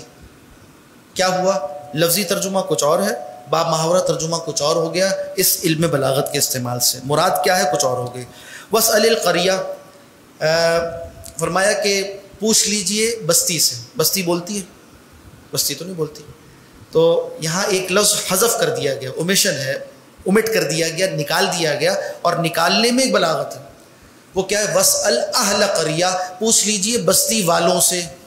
اور قرآن حکیم میں جا بجا محذوفات ہوتے ہیں، جا بجا محذوفات، اور کیوں ہوتے ہیں اب حیران ہوں گے، مگر موقع نہیں تفصیل میں جانے کا۔ اردو میں بھی بہت سی باتوں کو ہم ہٹا دیتے ہیں بیچ میں سے، پھر جا کر کلام صحیح ہوتا ہے، ورنہ کلام عجیب سا ہو جائے۔ اگر ہر جگہ مثال کے طور پہ فاعل ہی لایا جائے ضمیر کی جگہ پر بھی، تو کلام عجیب سا ہو جائے گا۔ اللہ کا کلام ہے، اس میں تو خوبصورتیاں ہیں۔ فرمایا تجری بأعیننا، وہ کشتی چلتی تھی ہماری نگاہوں میں، ہماری آنکھوں میں مراتی ہیں، یعنی ہماری زیر نگرانی، اے بحفاظتنا بحفظنا ورعایتنا، ہماری نگرانی میں چلتی تھی۔ فرمایا وَكُلُوا وَاشْرَبُوا حَتَّى يَتَبَيَّنَ لَكُمُ الْخَيْطُ الْأَبْيَضُ مِنَ الْخَيْطِ الْأَسْوَدِ۔ یہاں دیکھیے، یہ تو خود عہد نبوی کی ایک مثال ہے۔ یہ واقعہ تفسیروں میں نقل ہوا، ایک صحابی رسول تھے، سادہ لو آدمی تھے۔ جب یہ آیات نازل ہوئی کہ مسلمانوں کو روزے کا جو حکم دیا گیا، تو سحری کا وقت کب تک ہے، تو فرمایا کہ وَكُلُوا وَاشْرَبُوا، اور کھاؤ اور پیو، حَتَّى يَتَبَيَّنَ لَكُمْ، یہاں تک کہ تمہارے لیے واضح ہو جائے، الخیط الابیض، سفید دھاگا، من الخیط الاسود، سیاہ دھاگے سے۔ تو ایک صحابی رسول انہوں نے کیا کیا، دو دھاگے رکھ لیے، ایک سفید اور ایک سیاہ، اپنے تکیے میں، اور آرام فرما رہے تھے، اٹھتے تھے، اٹھ کے اسے دیکھتے تھے کہ دونوں الگ الگ نظر آ رہے ہیں نہیں آ رہے، اس طرح کرتے رہے، رات بھر وہ ایسی کشمکش میں ان کی گزر گئی۔ اب وہ یہ سوچ رہے سحری کا وقت کیا ہے، قرآن حکیم تو یہ کہہ رہا ہے۔ صبح ہوئی، رسول اللہ صلی اللہ علیہ وسلم کی خدمت میں حاضر ہوئے اور عرض کی کہ یا رسول اللہ، میں تو اس کشمکش میں رہا کہ یہ سیاہ اور سفید دھاگے کیسے الگ ہوتے ہیں، اور میں نے رات بھر انتظار کیا کہ سحری کا وقت کب ہوگا، ختم کب ہوگا۔ تو آپ صلی اللہ علیہ وسلم مسکرائے اور آپ نے فرمایا کہ اے فلاں، ان کا جو نام سے ذکر کیا، کہ تمہارا تکیہ اتنا بڑا ہو گیا کہ اس میں آسمان بھی آ گئے سارے، یعنی آپ نے عذرائے تفنن فرمایا کہ تمہارا تکیہ اتنا بڑا ہو گیا کہ اس میں آسمان آ گئے۔ مراد کیا تھی؟ سیاہ دھاگے اور سفید دھاگے سے مراد شفق کی علامت تھی کہ صبح جو آسمان پر جیسی پاؤ پھوٹتی ہے تو آپ دیکھتے ہیں کہ دھاریاں آ جاتی ہیں روشنی کی، تو وہ روشنی کی جو دھاری ہے اس کو ذکر کیا تھا سفید دھاری سے، اور رات کو ذکر کیا تھا سیاہ دھاگے سے۔ تو کلام بلیغ تھا۔ ایک عرب، یعنی جو پیدائشی عرب ہے، اسے بھی اشتباہ ہو سکتا ہے۔ پھر یہ آیت، مفسرین کہتے ہیں پھر آیت کا یہ آخری ٹکڑا نازل ہوا، من الفجر، حتیٰ کہ فجر ہو جائے، تو اب اور واضح ہو گئی بات تاکہ کسی کو اشتباہ نہ رہے۔ تو اہل عرب کو بھی اشتباہ ہو سکتا ہے، کیوں کہ وہ علوم شرعیہ سے، علوم عربیہ سے واقف نہ ہوں۔ اردو کی بھی ایک مثال دیکھ لیتے ہیں، مسئلہ چونکہ مشکل ہے تو ایک شعر ہے کلاسکس میں سے، اردو کی کلاسکس میں سے. اس شعر کا مطلب کیا ہے؟ کہا کہ مگس کو باغ میں جانے نہ دیجو، ناحق خون پروانے کا ہوگا. مگس کو باغ میں جانے نہ دیجو، ناحق خون پروانے کا ہوگا. کیا سمجھ میں آیا؟ مراد کیا ہے؟ مگس کہتے ہیں شہد کی مکھی کو. شاعر یہ کہہ رہا ہے کہ شہد کی مکھی کو باغ میں نہ جانے دو، اس لیے اب اس میں پوری داستان ہے جو بہت مختصر سے الفاظ میں اس نے کہہ دی کہ وہ باغ میں جائے گی، شہد رس چنے گی، پھر اس کے بعد آ کر اپنے چھتے میں اسے جمع کرے گی، اور چھتے میں پھر اس میں موم بھی پیدا ہوگی، اور اس موم سے پھر موم بتی بنائی جائے گی، اور موم بتی جب جلائی جائے گی تو اس پر پروانے آئیں گے، اور پروانہ آ کر کوئی اس میں مر جائے گا، ٹکرا جائے گا لو سے اور مر جائے گا. یہ پوری داستان سنا دی ایسے الفاظ میں جس میں اس داستان کو ذکر نہیں کیا. مگس کو باغ میں جانے نہ دیجو، ناحق خون پروانے کا ہوگا. تو اردو میں بھی ہر زبان میں یہ بلاغت استعمال ہوتی ہے، اور عربی کی بلاغت ان ساری زبانوں کے سے فائق ہے. اور کلام بھی پھر عربی کا صرف کسی انسان کا نہیں ہے، یہ اللہ کا کلام ہے جو تمام انسانوں کے کلام پر فائق ہے. تو اس کے لیے بلاغت کے کیا درجات ہوں گے. 8واں علم الثامن فرماتے ہیں، 8واں علم ہے علم القراءات، علم قراءت. لأن به يعرف کیفیت النطق بالقرآن، علم قراءات کے ذریعے سے نطق کیسے بولنا ہے، قرآن حکیم کا تلفظ کیسے ہونا یہ جانا جاتا ہے. اور آپ جانتے ہوں گے کہ قراءت بھی قرآن حکیم کی ایک نہیں ہے، 7 قراءت، 7 قراءتیں تو متواتر ہیں، پھر 10 قراءت اور 14 قراءتوں تک کی بات ہے، غیر متواتر قراءتیں اور بھی ہیں. اور مفسر کے لیے ان سب کو جاننا ضروری ہے. صرف وہ ایک قراءت جو ہمارے ہاں جیسے پڑھی جاتی ہے حفص عاصم قراءت، وہ جانتا ہے کفایت نہیں کرتا، اس لیے کہ دیگر قراءتیں جو ہیں ان میں جو نکات ہیں وہ بھی اصل میں تفسیر کے نکات ہیں، مفسرین اسے ریفر کرتے ہیں تفسیر کرتے ہوئے. ایک مثال لے لیتے ہیں، جہاں وضو کا تذکرہ آیا قرآن حکیم میں، یا ایھا الذین آمنوا اذا قمتم الی الصلاۃ فاغسلوا وجوہکم وایدیکم الی المرافق. اے مسلمانوں جب تم نماز کا ارادہ کرو تو تمہیں چاہیے وضو کر لو، اور کیا کرو، ہاتھ دھو لیا کرو، اپنے چہروں کو دھو لیا کرو، اپنے ہاتھوں کو دھو لیا کرو کونیوں سمیت. وامسحوا برؤوسکم وارجلکم، اور چاہیے کہ تم اپنے سروں کا بھی مسح کر لو، وارجلکم، اور اپنے پاؤں کو دھو لیا کرو، الی الکعبین، ٹخنوں تک. یہ ارجلکم بھی آیا ہے، ارجلکم بھی آیا ہے، لام کے زیر کے ساتھ بھی آیا ہے. ایک میں یہ فمسحوا کے ساتھ متعلق ہوتا ہے اور دوسرے میں یہ فغسلوا کے ساتھ متعلق ہوتا ہے. تو حدیث مبارکہ میں تو واضح ہے ہی، مگر قرات کے اعتبار سے معنی کیا ہوں گے؟ اگر یہ فمسحوا کے ساتھ جڑ جائے تو معنی یہ ہوں گے کہ پیر کا مسح کیا جائے گا، جیسے کہ بعض اہل بدعت کرتے ہیں. اور اہل سنت کے نزدیک کیا موقف ہے کہ پیر کو دھویا جائے گا، مسح جائز نہیں، صرف پیر کو دھونا ہے.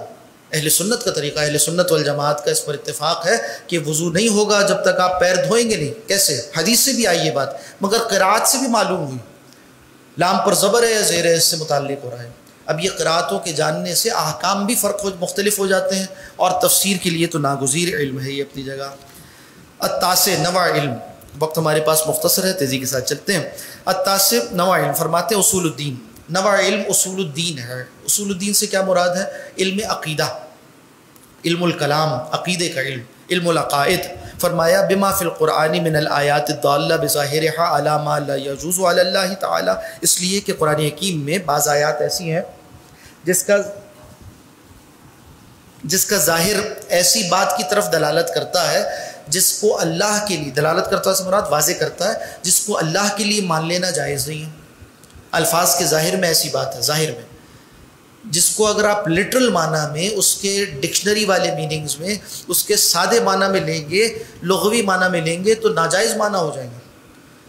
فرمایا فالاصولی، جو علم عقیدہ کا ماہر ہے، یعول ذالک، وہ اس کی تعویل کرتا ہے، ویستدل علی ما لا یستحیل، اور پھر استدلال کرتا ہے اس سے کہ کون سے معنی ناجائز ہیں، وما یجب، اور کون سے معنی واجب ہے ماننا، وما لا یجوز، اور کون سے معنی ناجائز ہیں، اس کی تعویل کرے گا. مثال کیا ہے؟ ذات و صفات کی بحثیں جتنی، جیسے فرمایا ثم استوى علی العرش، اللہ عرش پر متمکن ہوا. اب کوئی شخص اگر یہ کہے کہ نعوذ باللہ اللہ سبحانہ و تعالی جیسے کوئی بادشاہ کسی کرسی پر بیٹھتا ہے، کرسی عرش پر تخت پر رکھی جاتی ہے، ایسے بیٹھتا ہے، ناجائز ہو جائے گا. اللہ کے لیے جسم ماننا، یہ ماننا کہ وہ نعوذ باللہ کنٹینڈ ہے، منحصر ہے کسی ایک چیز میں، یہ ماننا ناجائز ہے. جسمانیت ماننا ناجائز ہے. انسان سے اس کی مشابہت ماننا ناجائز ہے، تو ہم کہتے ہیں کہ بھئی اللہ اس آیت کے معنی وہ ہیں جو اللہ کی مراد ہے، اور استوا کے معنی کیا ہیں؟ ہم کہتے ہیں جو اللہ کی مراد ہے وہ اس سے مراد ہے۔ تفصیل میں کچھ اور باتیں بھی ہیں، ہم اس جیسے ماتریدی عقائد کے موافق ہم کہیں گے کہ اللہ کی قدرت کا بیان ہے، اللہ اس کائنات کا حاکم مطلق ہے، قدرت کا حامل ہے، اس کے اوپر کسی کی قدرت نہیں ہے، یہ سارے معنی اس سے اخذ ہوتے ہیں۔ ثم استوى علی العرش، آسمان و زمین کی تخلیق کے بعد اس نے پورا اقتدار اپنا مضبوط کیا اس کائنات پر، یہ معنوی طور پر ذکر کر دیں گے، مگر لفظی طور پر یہ کہنا کہ وہ کسی جگہ پر منحصر ہو گیا، یہ جائز نہیں ہوگا۔ یہ کیسے معلوم ہوا؟ علم عقیدے سے۔ علم عقیدہ کا ایک بحث ہے جس کو کہتے ہیں تنزیہ باری تعالیٰ، ایسی باتیں جو اللہ کے شان کے لائق نہیں ان سے اسے منزہ، مبرہ، پاک بیان کرنا، یہ تفسیر کے علم کو پڑھنے والے پڑھانے والے کے لیے ناگزیر ہے۔ وسع کرسی السماوات والارض، اللہ کی کرسی آسمان و زمین کو وسیع ہے، کیا مراد ہے اس سے؟ یہ بھی تعویلی معنی ہے۔ بل یداہ مبسوطتان، فرمایا قرآن حکیم میں اللہ کے دونوں ہاتھ کشادہ ہے، کھلے ہوئے ہیں، مراد کیا ہے؟ کیا انسان کے ہاتھوں کی طرح سے؟ نہیں، تشبیہ نہیں دے سکتے انسان کے ہاتھ سے، اللہ کا ہاتھ ہے یہ معلوم ہے، حدیث شریف میں آتا ہے اللہ کے دونوں ہاتھ داہنے ہیں، ہم ایمان رکھتے ہیں۔ ہاں، اس سے معنی مفید کیا ہوئے؟ اللہ کی قدرت ہے، دونوں ہاتھ کشادہ ہے، ينفق کیف یشاء، جیسے چاہتا ہے خرچ کرتا ہے، مخلوق پر لٹاتا ہے، مخلوق کو دینے سے اس کے خزانے میں کوئی کمی نہیں آتی۔ یہود نے کہا تھا کہ یداہ مغلولتان، اللہ کے دونوں ہاتھ بندھے ہوئے ہیں، اس کے جواب میں فرمایا گیا بل یداہ مبسوطتان، اس کے دونوں ہاتھ کھلے ہوئے ہیں، کشادہ ہیں۔ تو اب لغوی معنی نہیں کیے جائیں گے، لٹرل معنی نہیں کیے جائیں گے، بلکہ عقیدے کے اسلوب میں، عقیدے میں جو بات طے شدہ ہے اس کی روشنی میں ان آیات کی تعویلی معنی بیان کیے جائیں گے۔ اسی طرح سے وجہ اللہ لفظ آتا اللہ کا چہرہ، فَإِنَّمَا تُوَلُّوا فَثَمَّ وَجْهُ اللَّهِ، تم جس طرف بھی رخ کر لو اللہ کے چہرے کو تم پاؤ گے۔ مراد کیا ہے؟ اللہ کا چہرہ کیا انسان کے چہرے جیسا ہے؟ نعوذ باللہ، مان نہیں سکتے۔ تو معنی کیے یعنی اس کے مرادی معنی اللہ کی رحمت کو متوجہ پاؤ گے، یا یہ کہ اس طرف رخ کرو گے تو اللہ سبحانہ و تعالیٰ تمہاری طرف متوجہ ہوگا۔ اسی طرح سے دیگر عصمت انبیاء کا معاملہ، یہ بھی عقیدے کا مسئلہ ہے۔ قرآن حکیم میں فرمایا، سورہ فتح کی آیت ہے رسول اللہ صلی اللہ علیہ وسلم کے بارے میں، لِيَغْفِرَ لَكَ اللَّهُ مَا تَقَدَّمَ مِن ذَنبِكَ وَمَا تَأَخَّرَ، تاکہ اے نبی صلی اللہ علیہ وسلم اللہ معاف فرما، لغوی معنی یہ ہوں گے اللہ معاف فرما دے آپ کے تمام پچھلے گناہ اور بعد کے گناہ۔ مگر ہم جانتے ہیں عقیدے میں اس بات کو کہ رسول اللہ صلی اللہ علیہ وسلم تو معصوم من الخطا ہیں، آپ سے تو گناہ ہو ہی نہیں سکتا۔ لفظ ذنب غیر انبیاء کے لیے استعمال ہوتا ہے تو گناہ کے معنی میں ہوتا ہے، اور جب انبیاء کے لیے استعمال ہوتا ہے تو گناہ کے معنی میں نہیں ہوتا استعمال۔ اب کوئی اس کی ترجمہ کرے کہ رسول اللہ صلی اللہ علیہ وسلم کی زندگی کے نعوذ باللہ پچھلے گناہ بعد کے گناہ ناجائز اور حرام ترجمہ ہوگا، مگر جہالت کی وجہ سے لوگ کرتے ہیں، ترجمہ کر رہے ہیں، بے ادبی پر مشتمل کر رہے ہیں۔ یہاں لفظ ذنب کا مطلب کیا ہوا؟ خلاف اولا، جائز معاملات ہیں مگر اس میں ایک پہلو یہ تھا یہاں تک جاتا تھا، ایک پہلو اس سے تھوڑا نیچے تھا، اس کو کہتے ہیں خلاف اولا۔ اولا یعنی سب سے اعلیٰ، اس سے کچھ نیچے اگر کوئی معاملہ ہوا تو اللہ نے وہ بھی آپ کے لیے معاف فرما دی۔ مثال کے طور پر بدر کے قیدیوں کے ساتھ کیا معاملہ کرنا چاہیے؟ میدان بدر میں جن کو قیدی بنایا گیا تھا تو آپ صلی اللہ علیہ وسلم کی رائے مبارک یہ تھی کہ ان کو آزاد کر دیا جائے۔ حضرت صدیق اکبر رضی اللہ تعالیٰ عنہ کی رائے مبارک بھی تھی کہ فدیہ لے کر آزاد کر دیا جائے، اور حضرت عمر رضی اللہ تعالیٰ عنہ کی رائے تھی کہ نہیں، سب کو قتل کیا جائے۔ بعد میں وہی نازل ہوئی اور بتلایا گیا کہ اچھا تو یہی تھا کہ سب کو قتل کیا جاتا، مگر چونکہ بات یہ پہلے ذکر کی جا چکی تھی، یعنی فدیہ لے کر چھوڑنے کا حکم شریعت میں موجود تھا، تو آپ صلی اللہ علیہ وسلم نے اپنی رحمت و شفقت کی وجہ سے اس حکم کو اختیار فرمایا، اور درست ہے اللہ نے بھی اس کی تصویب فرما دی۔ تو خلاف اولا تھا تو اس پر بھی اللہ نے آپ کو معاف فرما دی، یعنی آپ کے اگلے پچھلے تمام خلاف اولا بھی بخش دیے گئے۔ یہ درجہ عصمت جو عقیدہ ہے ہمارا انبیاء کے بارے میں کہ وہ معصوم عن الخطا ہوتے ہیں، ان سے گناہ صادر نہیں ہو سکتا، اس کے موافق ترجمہ ہو گیا۔ تو قرآن کی آیت ہے، لغوی ترجمہ یہاں جائز نہیں ہے، عقیدے کے موافق ترجمہ کرنا ہوگا۔ اسی طرح العاشر یعنی 10واں علم کون سا ہے؟ اصول الفقہ فرماتے ہیں اصول الفقہ اس بھی یعرف وجہ الاستدلال علی الاحکام والاستنباط، اصول فقہ کے ذریعے سے وجہ استدلال، کیسے ایک آیت سے استدلال کیا جائے گا یہ جانا جاتا ہے۔ اسی طرح سے استنباط، حکم نکالنا، آیت سے احکامات شرع کا اخذ کرنا، ڈرائیو کرنا، یہ کیسے ممکن ہوتا ہے، کس طریقے سے، اس کے طریقے کیا ہے، سب اصول فقہ سے پہچانے جاتے ہیں۔ مثال کے طور پر ایک قاعدہ ہے الامر للوجوب، جہاں عربی گرامر کے اعتبار سے لفظ امر واقع ہوگا اس سے ہم جو معنی نکالیں گے وجوب کے ہوں گے، یعنی واجب ہے کام. مگر ساتھ ساتھ یہ بات بھی ہے کہ امر کے 21 معنی ہیں. عربی زبان میں صیغہ امر جب آتا ہے تو اس کے 21 معنی ہوتے ہیں. اب اس خاص آیت میں اس خاص مقام پر صیغہ امر کے ان 21 معنی میں سے کون سا معنی مراد ہے یہ کیسے معلوم ہوگا؟ اس کے لیے اصول فقہ جاننا ضروری ہے. الامر للوجوب الا ان تاتی قرینہ صارفہ یصرفہ من الوجوب الى الاستحباب. بعض اوقات ایسا بھی ہوتا ہے کوئی قرینہ صارفہ، ایک ایسی بات ہوتی ہے جو وجوب سے اس کو اٹھا کر استحباب کی طرف لے جاتی ہے، یعنی پسندیدہ بن جاتی ہے وہ چیز. قرآن حکیم میں فرمایا کہ اذا قضیتم الصلاۃ فانتشروا فی الارض، جب تم جمعے کی نماز سے فارغ ہو جاؤ تو زمین میں منتشر ہو جاؤ. اب کیا یہ لازم ہے کہ نماز ختم کی تو آپ دوڑ جائیں؟ لغوی معنی تو یہی ہوں گے کہ مسجد میں بیٹھنا جائز نہیں اور زمین میں منتشر ہو جاؤ. گھر میں جا کے بیٹھنا، دکان پر جا کر بیٹھنا، کاروبار پہ یہ جائز نہیں ہوگا. کیا یہ معنی ہے؟ ہرگز نہیں. فانتشروا یعنی یہ کہہ دیا گیا کہ صحیح ہے تم جا سکتے ہو، اپنے کاموں کو انجام دے سکتے ہو. پہلے جو پابندی لگائی گئی تھی کہ اذان ہو جائے تو اب کاروباری دنیاوی سے باز رہو، اب وہ پابندی ہٹا لی گئی. بس یہ معنی کیسے معلوم ہوئے، استدلالی فقہی حکم یہاں سے کیسے نکلا، یہ اصول فقہ کی روشنی میں نکلتا ہے. 10واں علم یہ تھا. اسی طرح سے حروف استعمال ہوتے ہیں قرآن حکیم میں، کہیں فا استعمال ہوا کہیں سما. دونوں کے معنی اردو میں ہوں گے پھر بعد، مگر فا جب استعمال ہوتا ہے تو اس سے جو معنی نکالے جائیں گے وہ فوراً جڑے ہوئے ہوتے ہیں، الفاء للتعقیب ساتھ ساتھ آئے. جب سما کا لفظ حرف استعمال ہوتا ہے تو اس میں تراخی ہوتی، بعد میں مؤخر کر دیا ایک چیز، ڈیفرڈ چیز ہے، بعد میں ممکن ہے. کیسے معلوم ہوا؟ یہ اصول فقہ میں ادوات معنی، حروف معانی، اس کے ساتھ فقہی احکام جڑے ہوئے ہیں. الحادی عشر فرماتے ہیں 11واں علم اسباب النزول والقصص. اس بسبب النزول یعرف معنی الآیہ المنزلہ فیہ بحسب ما انزلت فیہ. اس کے ذریعے سے یعنی سبب نزول، شان نزول کے جاننے کے ذریعے سے آپ کو معلوم ہوتا ہے کہ اس آیت کے صحیح معنی کیا ہیں. مثال لے لیجئے، ایک آیت ہے فرمایا لیس علیکم جناح ان تاکلوا جمیعا او اشتاتا. سورہ نساء کی آیت ہے فرمایا کہ تمہارے لیے اس میں کوئی گناہ نہیں ہے، لیس علیکم جناح، تم پر کوئی گناہ نہیں، ان تاکلوا جمیعا، کہ بیٹھ کر ایک ساتھ کھانا کھاؤ، او اشتاتا، یا الگ الگ کھانا کھاؤ. اب یہ ایک تجربہ عرض کر رہا ہوں. ایک صاحب آئے ہمارے پاس، کہنے لگے ان کو پریشانی تھی کہ یہ جو مکس گیدرنگز ہیں نا، یہ اسلام ان کے خیال میں مکس گیدرنگ ممنوع نہیں ہے، عورت مرد ساتھ بیٹھ کے کھا پی سکتے ہیں. تو کہنے لگے کہ آپ لوگ کہتے ہیں کہ مکس گیدرنگ منع ہے، مخلوط محفل منع ہے، جبکہ قرآن میں تو ہے کہ ایک ساتھ بیٹھ کے کھانا پینا منع نہیں. میں نے کہا کہاں لکھا ہوا قرآن میں؟ تو یہ آیت پڑھنے لگے کہ لیس علیکم جناح ان تاکلوا جمیعا او اشتاتا، تم ایک ساتھ بیٹھ کے کھاؤ پیو یا الگ الگ، کوئی گناہ نہیں ہے. تو میں نے کہا بھائی اس کے معنی یہ نہیں ہے.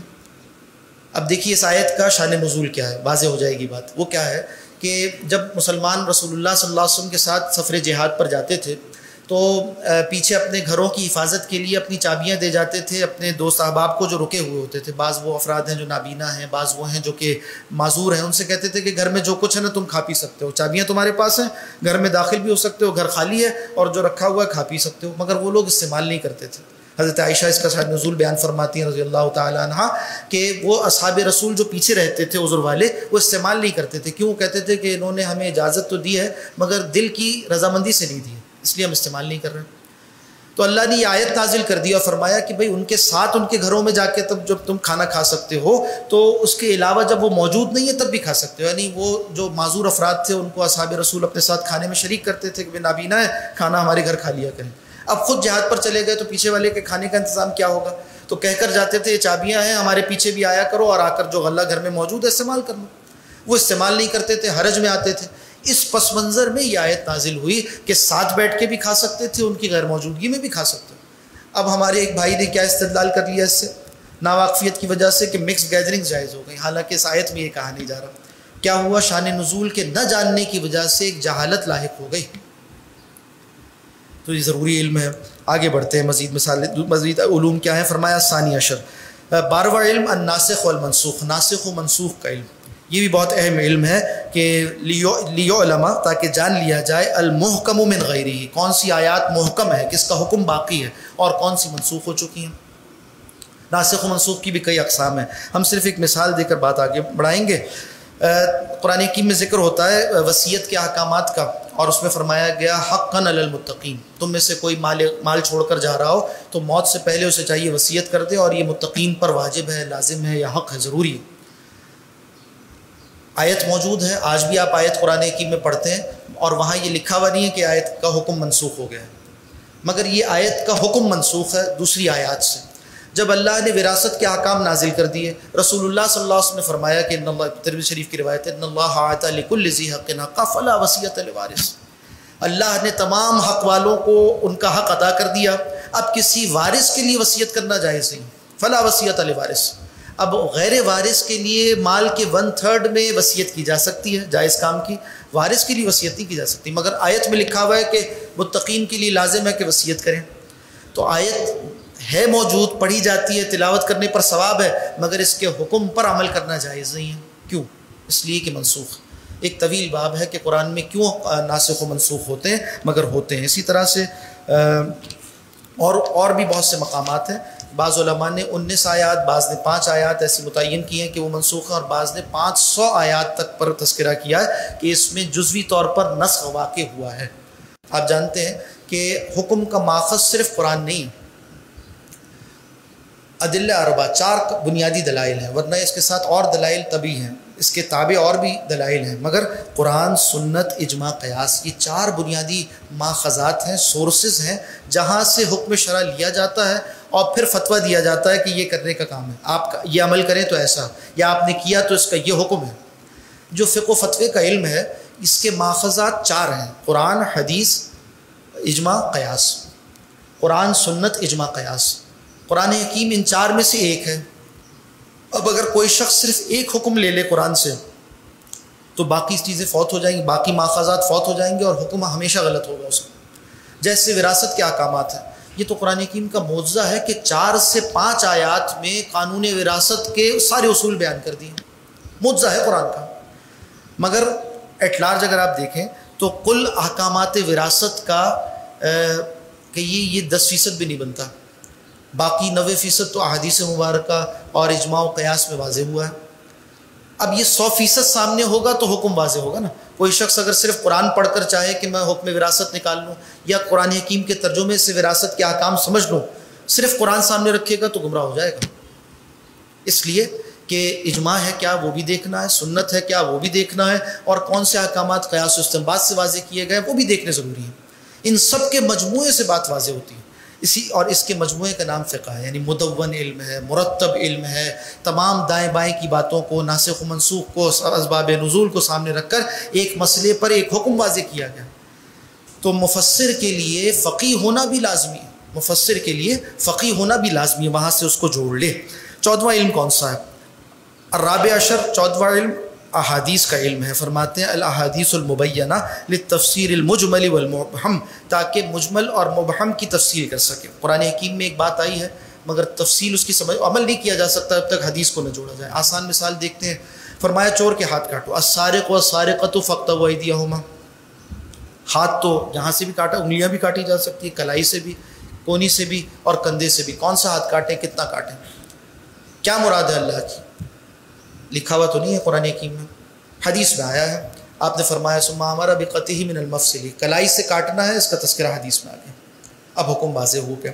اسی طرح سے دارقطنی کی روایت ہے، اسی طرح سے فرمایا کہ اذا ضربتم فی الارض فلیس علیکم جناح ان تقصروا من الصلاۃ، جب تم سفر پر ہو تو تم پر کوئی گناہ نہیں کہ تم قصر کر لیا کرو۔ اب قصر کا مطلب کیا ہے؟ یہ حدیث میں آیا ہے کہ 4 رکعت والی نماز کو 2 رکعت کیا جائے گا۔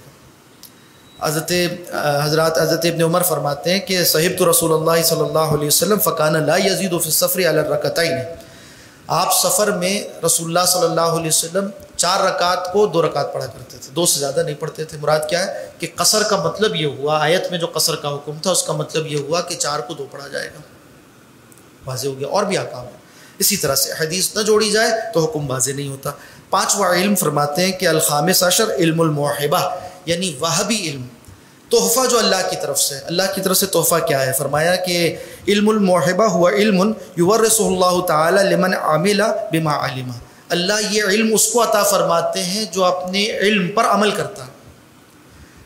یعنی ہم کہتے ہیں نا علماء حقہ، اور علماء ربانیین، اللہ والے علماء، نیک متقی پرہیزگار، خود شریعت کے پابند، خود نیکی کا، تقویٰ کا، طہارت کا ایک مجسمہ، اور اسی کی لوگوں کو تلقین کرنے والے، ان کے علم کا اعتبار ہے، تقویٰ دل میں ہے، دماغ ان کا پاک ہے، پھر یہ علم کھلتا ہے، اس کی برکت۔ علم تو نور ہے نا، صرف یہ الفاظ نہیں ہے 14 علوم، یہ ایک نور ہے۔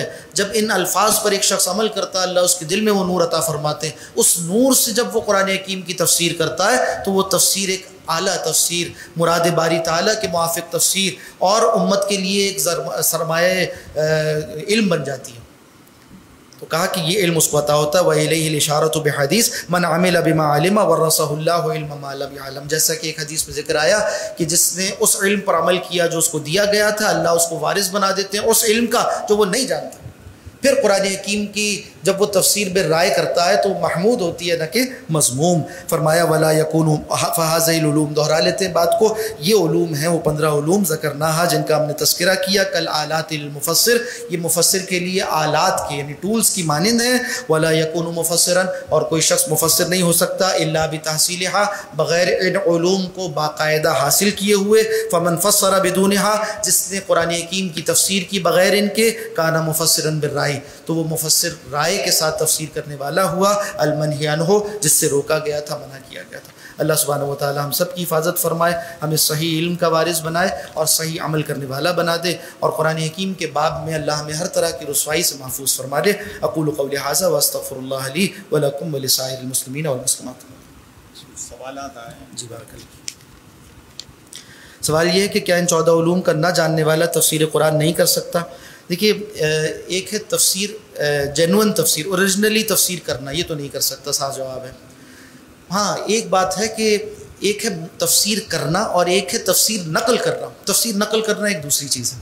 جو مستند علماء نے تفاسیر کر دی ہیں، جو ان علوم کے حامل علماء انہوں نے تفسیر کر دی، اب آپ وہ تفسیر پڑھ کر سناتے ہیں، آپ مفسر نہیں ہیں، یہ تفسیر کا نقل کرنا ہوا نہ کہ تفسیر کرنا ہوا۔ صحیح ہے، جیسے تعلیم کا حلقہ ہوتا ہے نا، تو فضائل اعمال آپ پڑھ کر سناتے ہیں، اب وہاں آپ محدث تو نہیں ہیں، درست ہے، علماء کی نگرانی میں ہے، ان کی لکھی ہوئی کتاب ہے اور بیان ہے، تعلیم ہے، تلقین ہے۔ اسی طرح سے آپ مثال کے طور پر آسان ترجمہ قرآن، اس کا حلقہ مطالعہ منعقد کرتے ہیں، پڑھ کر سناتے ہیں، جہاں ضرورت پڑتی کوئی مسئلہ کھڑا ہوتا ہے، سوال کھڑا ہوتا ہے، کہتے ہیں بھی علماء سے پوچھ لو، اور جو لکھی ہوئی بات ہے وہ صرف پڑھ کر سناتے ہیں، کوئی حرج کی بات نہیں۔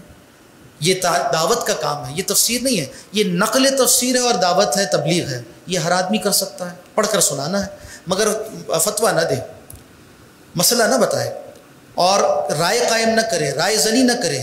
جتنا ایک حدیث میں الفاظ آتے ہیں کہ قرآن حکیم میں سے جتنا تمہیں آتا ہے فعملوا بھی، اس پر عمل کرو، اور جو تم نہیں جانتے فردوہ الی عالمہ، اس کو اس کے عالم کی طرف لوٹا دو، عالم سے سوال کر لیا جائے۔ دوسرا سوال یہ ہے کہ کیا اس وجہ سے ترجمہ و تفسیر قرآن کے حلقے محدود نہیں ہو جائیں گے؟ نہیں، محدود نہیں ہوں گے، وسیع ہو جائیں گے، درست ہو جائیں گے۔ اس کو اس بنیاد پر کریں، ایک تو علماء کی نگرانی میں کریں، کوئی عالم آپ کے سر پر ہو جو یہ بتا سکے کہ آپ جو کر رہے ہیں وہ صحیح ہے یا غلط ہے، اپنی رائے پر اعتبار نہ کریں کہ میں جو کر رہا ہوں وہ صحیح ہے۔ دوسری بات یہ کہ وہ جو حلقہ ہے نگرانی میں ہے، دوسرا جس مواد کو وہاں پڑھا جا رہا ہے وہ مستند مواد ہو، اور بیان کرنے والے کو یہ پتہ ہو کہ میں کیا ہوں، احتیاط کرے، مفسر بن کر نہ بیٹھے اور وہ کام نہ کرے جو اس کے کرنے کا نہیں ہے، مبلغ بنے، دعوت کا کام ہے، پڑھ کر سنائے تو اور زیادہ وسیع ہو جائیں گے۔ ہر مسجد میں، ہر گھر میں یہ حلقہ ہو سکتا ہے، اور یہ آسان تفسیر، آسان ترجمے کس کے لیے لکھے گئے؟ علماء کے لیے تو نہیں، وہ تو عربی تفسیریں بھی پڑھ لیتے ہیں اور مشکل تفسیریں بھی پڑھتے ہیں، یہ تو عوام ہی کے لیے لکھے گئے۔ ان کو چھوڑ کر کوئی شخص بغیر استعداد و شرائط کے اپنی رائے سے قرآن حکیم کا متن کھول کر بیٹھ کر رائے زنی کرے، تختہ مشق بنا لے قرآن حکیم کو، تو یہ قرآن حکیم کا حلقہ نہیں ہے، معذرت کے ساتھ یہ قرآن حکیم کو پڑھ کر گمراہ ہونے کا حلقہ ہے، اور اس کو محدود ہونا چاہیے۔ اللہ ہماری حفاظت فرمائے۔ تیسرا سوال ہے کہ ایک اشکال ہے کہ ان تمام علوم پر تو آج کل کے علماء کی بھی دسترس نہیں ہے۔ نہیں، یہ اشکال درست نہیں ہے۔ میں نے عرض کی ایک بات آپ کے سامنے کہ ہر عالم ان علوم کا ماہر ہو یہ ضروری نہیں، اس لیے کہ ہر عالم مفسر ہونے کا دعوے دار نہیں ہے۔ ہر عالم ان علوم کو پڑھ چکا ہوتا ہے تب یہ عالم ہوتا ہے، تو اسے پتہ چل جاتا ہے کہ میں اس کا ماہر نہیں ہوں، وہ نقل کرتا ہے پھر اپنے اساتذہ کو، قدیم مفسرین کو، وہ مفسر ہونے کا دعوے دار نہیں ہوتا۔ مثال اس کی یوں سمجھ لیں کہ آپ کہیں کہ ایک مدرسے سے، یہ علوم ہر مدرسے میں پڑھائے جاتے ہیں، اچھا ایک مدرسے سے 1000 طلبہ اگر پڑھ کر نکل رہے ہیں تو کیا 1000 طلبہ تفسیر لکھ رہے ہوتے ہیں؟ ایسا تو نہیں ہے، ہاں ان میں سے ہو سکتا ہے 100 طلبہ جو عالم بن گئے وہ تفسیر بیان کر رہے ہوتے ہیں، اور کیا بیان کرتے ہیں؟ وہ معرف القرآن رکھ کے اس سے بیان کرتے ہیں۔ وہ علماء، بڑے علماء ان کی اپنے بڑے اکابر اساتذہ علماء کی تفاسیر پڑھ کر اس کو بیان کرتے ہیں۔ تو کیا ہے، وہ مفسر نہیں ہے، مگر وہ وہ طالب تفسیر ضرور ہے، طالب علم ہے باقاعدہ تفسیر کے، اور ان معنی میں ان کو پتہ ہے کہ ہماری حدود اور قیود کیا ہیں۔ جب حدود و قیود جان لیتے ہیں تو پھر یہ کام کرتے ہیں۔ مثال کے طور پر ہر ڈاکٹر وہ علاج تو کرتا ہے، مگر ضروری نہیں ہے کہ اس نے فن طب پر کوئی کتاب بھی لکھی ہو اور وہ ٹیکسٹ بک کا حصہ بن گئی، ٹیکسٹ بکس کا حصہ بن گئی ہو، یا وہ کسی میڈیکل کالج میں پڑھاتا بھی ہو، ایسا تو نہیں ہوتا، یا وہ سائنٹسٹ بن گیا ہو، وہ اس فن کا ریسرچر بن گیا ہو، مگر وہ جنرل پریکٹیشنر ہوتا ہے نا، وہ علاج کرتا ہے، کلینک میں بیٹھتا ہے، پرسکرپشن لکھتا ہے، دوائی لکھتا ہے، اس سے آپ کو علاج کو فائدہ ہوتا ہے۔ اسی طرح سے ہر عالم وہ تفسیر سے لوگوں کا معالجہ کرتا ہے بیان کر کر، مگر وہ مفسر ہو یہ ضروری نہیں۔ فرق ہو گیا دونوں، میرے خیال سے واضح ہو گئی ہوگی بات انشاءاللہ۔ دعا کے بعد جن حضرات کے ذہن میں کوئی اشکالات ہوں تو وہ مفتی صاحب کے سامنے پیش کر کے اپنے اشکالات حل کر سکتے ہیں۔ میں کچھ اعلانات کرتا ہوں پھر دعا کر لیتے ہیں۔ سب سے پہلی بات تو یہ ہے کہ آج کا یہ جو درس قرآن و حدیث ہوا ہے، انشاءاللہ تعالی رات کو 8 بجے یہ JTR میڈیا القرآن کورسز نیٹ ورک پاکستان درسقرآن.com کے جو فیس بک اور یوٹیوب پیجز ہیں ان سے نشر بھی کیے جائیں گے۔ اگر آپ کو دوسری مرتبہ سننا ہے، یا یہ ہے کہ جو حضرات اور خواتین آج کا آپ جو درس سن کر جا رہے ہیں ان تک آپ کمیونیکیشن کرنا چاہ رہے ہیں، تو جو ہے یہاں جو یہ والی جو سائٹس میں نے جو بتائی ہیں اس طرف آپ متوجہ ہو جائیں اور دیکھ بھی سکتے ہیں، بار بار دیکھ سکتے ہیں۔ اور میں نے جیسے کہ بتایا شروع میں کہ مفتی صاحب کا جو پچھلا درس جو اسی موضوع پر تھا، تفسیر قرآن بالرائے کیا ہے، اس کی نشست نمبر 1 تھی۔ اس کو فیس بک پر تقریباً 1,76,000 لوگوں نے سنا اور دیکھا۔ تو انشاءاللہ تعالی ہماری یہ دوسری نشست جو ہے یہ بھی جو ہے ماشاءاللہ جو ہے علوم سے بھرپور تھی اور آگاہی سے بھرپور تھی۔ تو اس کو بھی آپ حضرات جو ہے لوگوں تک جو ہے زیادہ سے زیادہ پہنچائیں، اور لوگ جو ہے اس کو زیادہ سے زیادہ سنیں، زیادہ سے زیادہ جو ہے دیکھیں۔ تو اس کے لیے ہمیں دعوت چلانی ہے۔ ہمارا اگلا درس قرآن و حدیث انشاءاللہ تعالی 9 جولائی یعنی اگلے ماہ کے دوسرے اتوار کو 9 جولائی ہے، اس میں ہوگا، اور انشاءاللہ ہم موضوع کا اور عالم دین کا تعین بھی کر لیں گے۔ اس کے علاوہ ہمارے کئی ساتھیوں نے جو ہے صحت کے لیے کہا ہے، ان کی صحت وغیرہ کے مسائل ہیں، ان کی صحت کے لیے دعا کرنی ہے۔ اور ہمارے بہت سارے حضرات ایسے اور خواتین ایسے ہیں کہ جو اس دنیا سے جا چکے ہیں، ہمارے یہاں بھی جڑتے تھے وہ، اور جیسے کہ ہم دیکھ رہے ہیں کہ اس وقت جو بیماریاں بھی بہت زیادہ پھیلی ہوئی ہیں، لوگوں کے انتقال بھی جو بہت تیزی کے ساتھ ہو رہے ہیں، ان سب کی مغفرت کے لیے بھی ہمیں دعا کرنی ہے۔ میں جناب مفتی صاحب سے گزارش کروں گا کہ دعا فرمائیں۔ الحمدللہ الذی ہدانا لہذا وما كنا لنہتدی لولا ان ہدانا اللہ ربنا لا تزغ قلوبنا بعد اذ ہدیتنا وہب لنا من لدنک رحمہ انک انت الوہاب اللہم اقسم لنا من خشیتک ما تحول به بیننا وبین معصیتک ومن طاعتک ما تبلغنا به جنتک ومن الیقین ما تحول علینا مصائب الدنیا ومتعنا باسمائنا وقواتنا ما احییتنا اللہم لا تجعل الدنیا اکبر ہمنا ولا مبلغ علمنا ولا غایت رغبتنا اللہم لا تسلط علینا من لا یخافک ولا یرحمنا اللہم وفقنا لما تحب وترضى من القول والفعل والنیہ۔ یا اللہ، جو ہم میں سے بیمار ہیں، گھروں میں، اسپتالوں میں، سب کو صحت عاجلہ مستمرہ عطا فرمائیے، شفاء کاملہ عطا فرمائیے۔ اذهب الباس رب الناس واشف انت الشافی لا شفاء الا شفاء شفاء لا یغادر سقما۔ جو ہم میں سے گزر گئے، ہمارے اعزاء و اقربا، ہمارے اساتذہ، مشائخ، ہمارے بڑے، امت کے بڑے، اے اللہ ان سب کی کامل مغفرت فرمائیے، ان کے درجات بلند فرمائیے، ان کی قبروں کو نور سے بھر دیجیے۔ اللہم اغفر لحینا و میتنا و شاہدنا و غائبنا و صغیرنا و کبیرنا و ذکرنا و انسانا اللہم من احییتہ منا فاحییہ علی الاسلام ومن توفیتہ منا فتوفہ علی الایمان۔ اللهم اغفر لهم وارحمهم وادخلهم في الجنة آمين يا رب العالمين. فصلى الله على النبي الأمي وعلى آله وأصحابه أجمعين.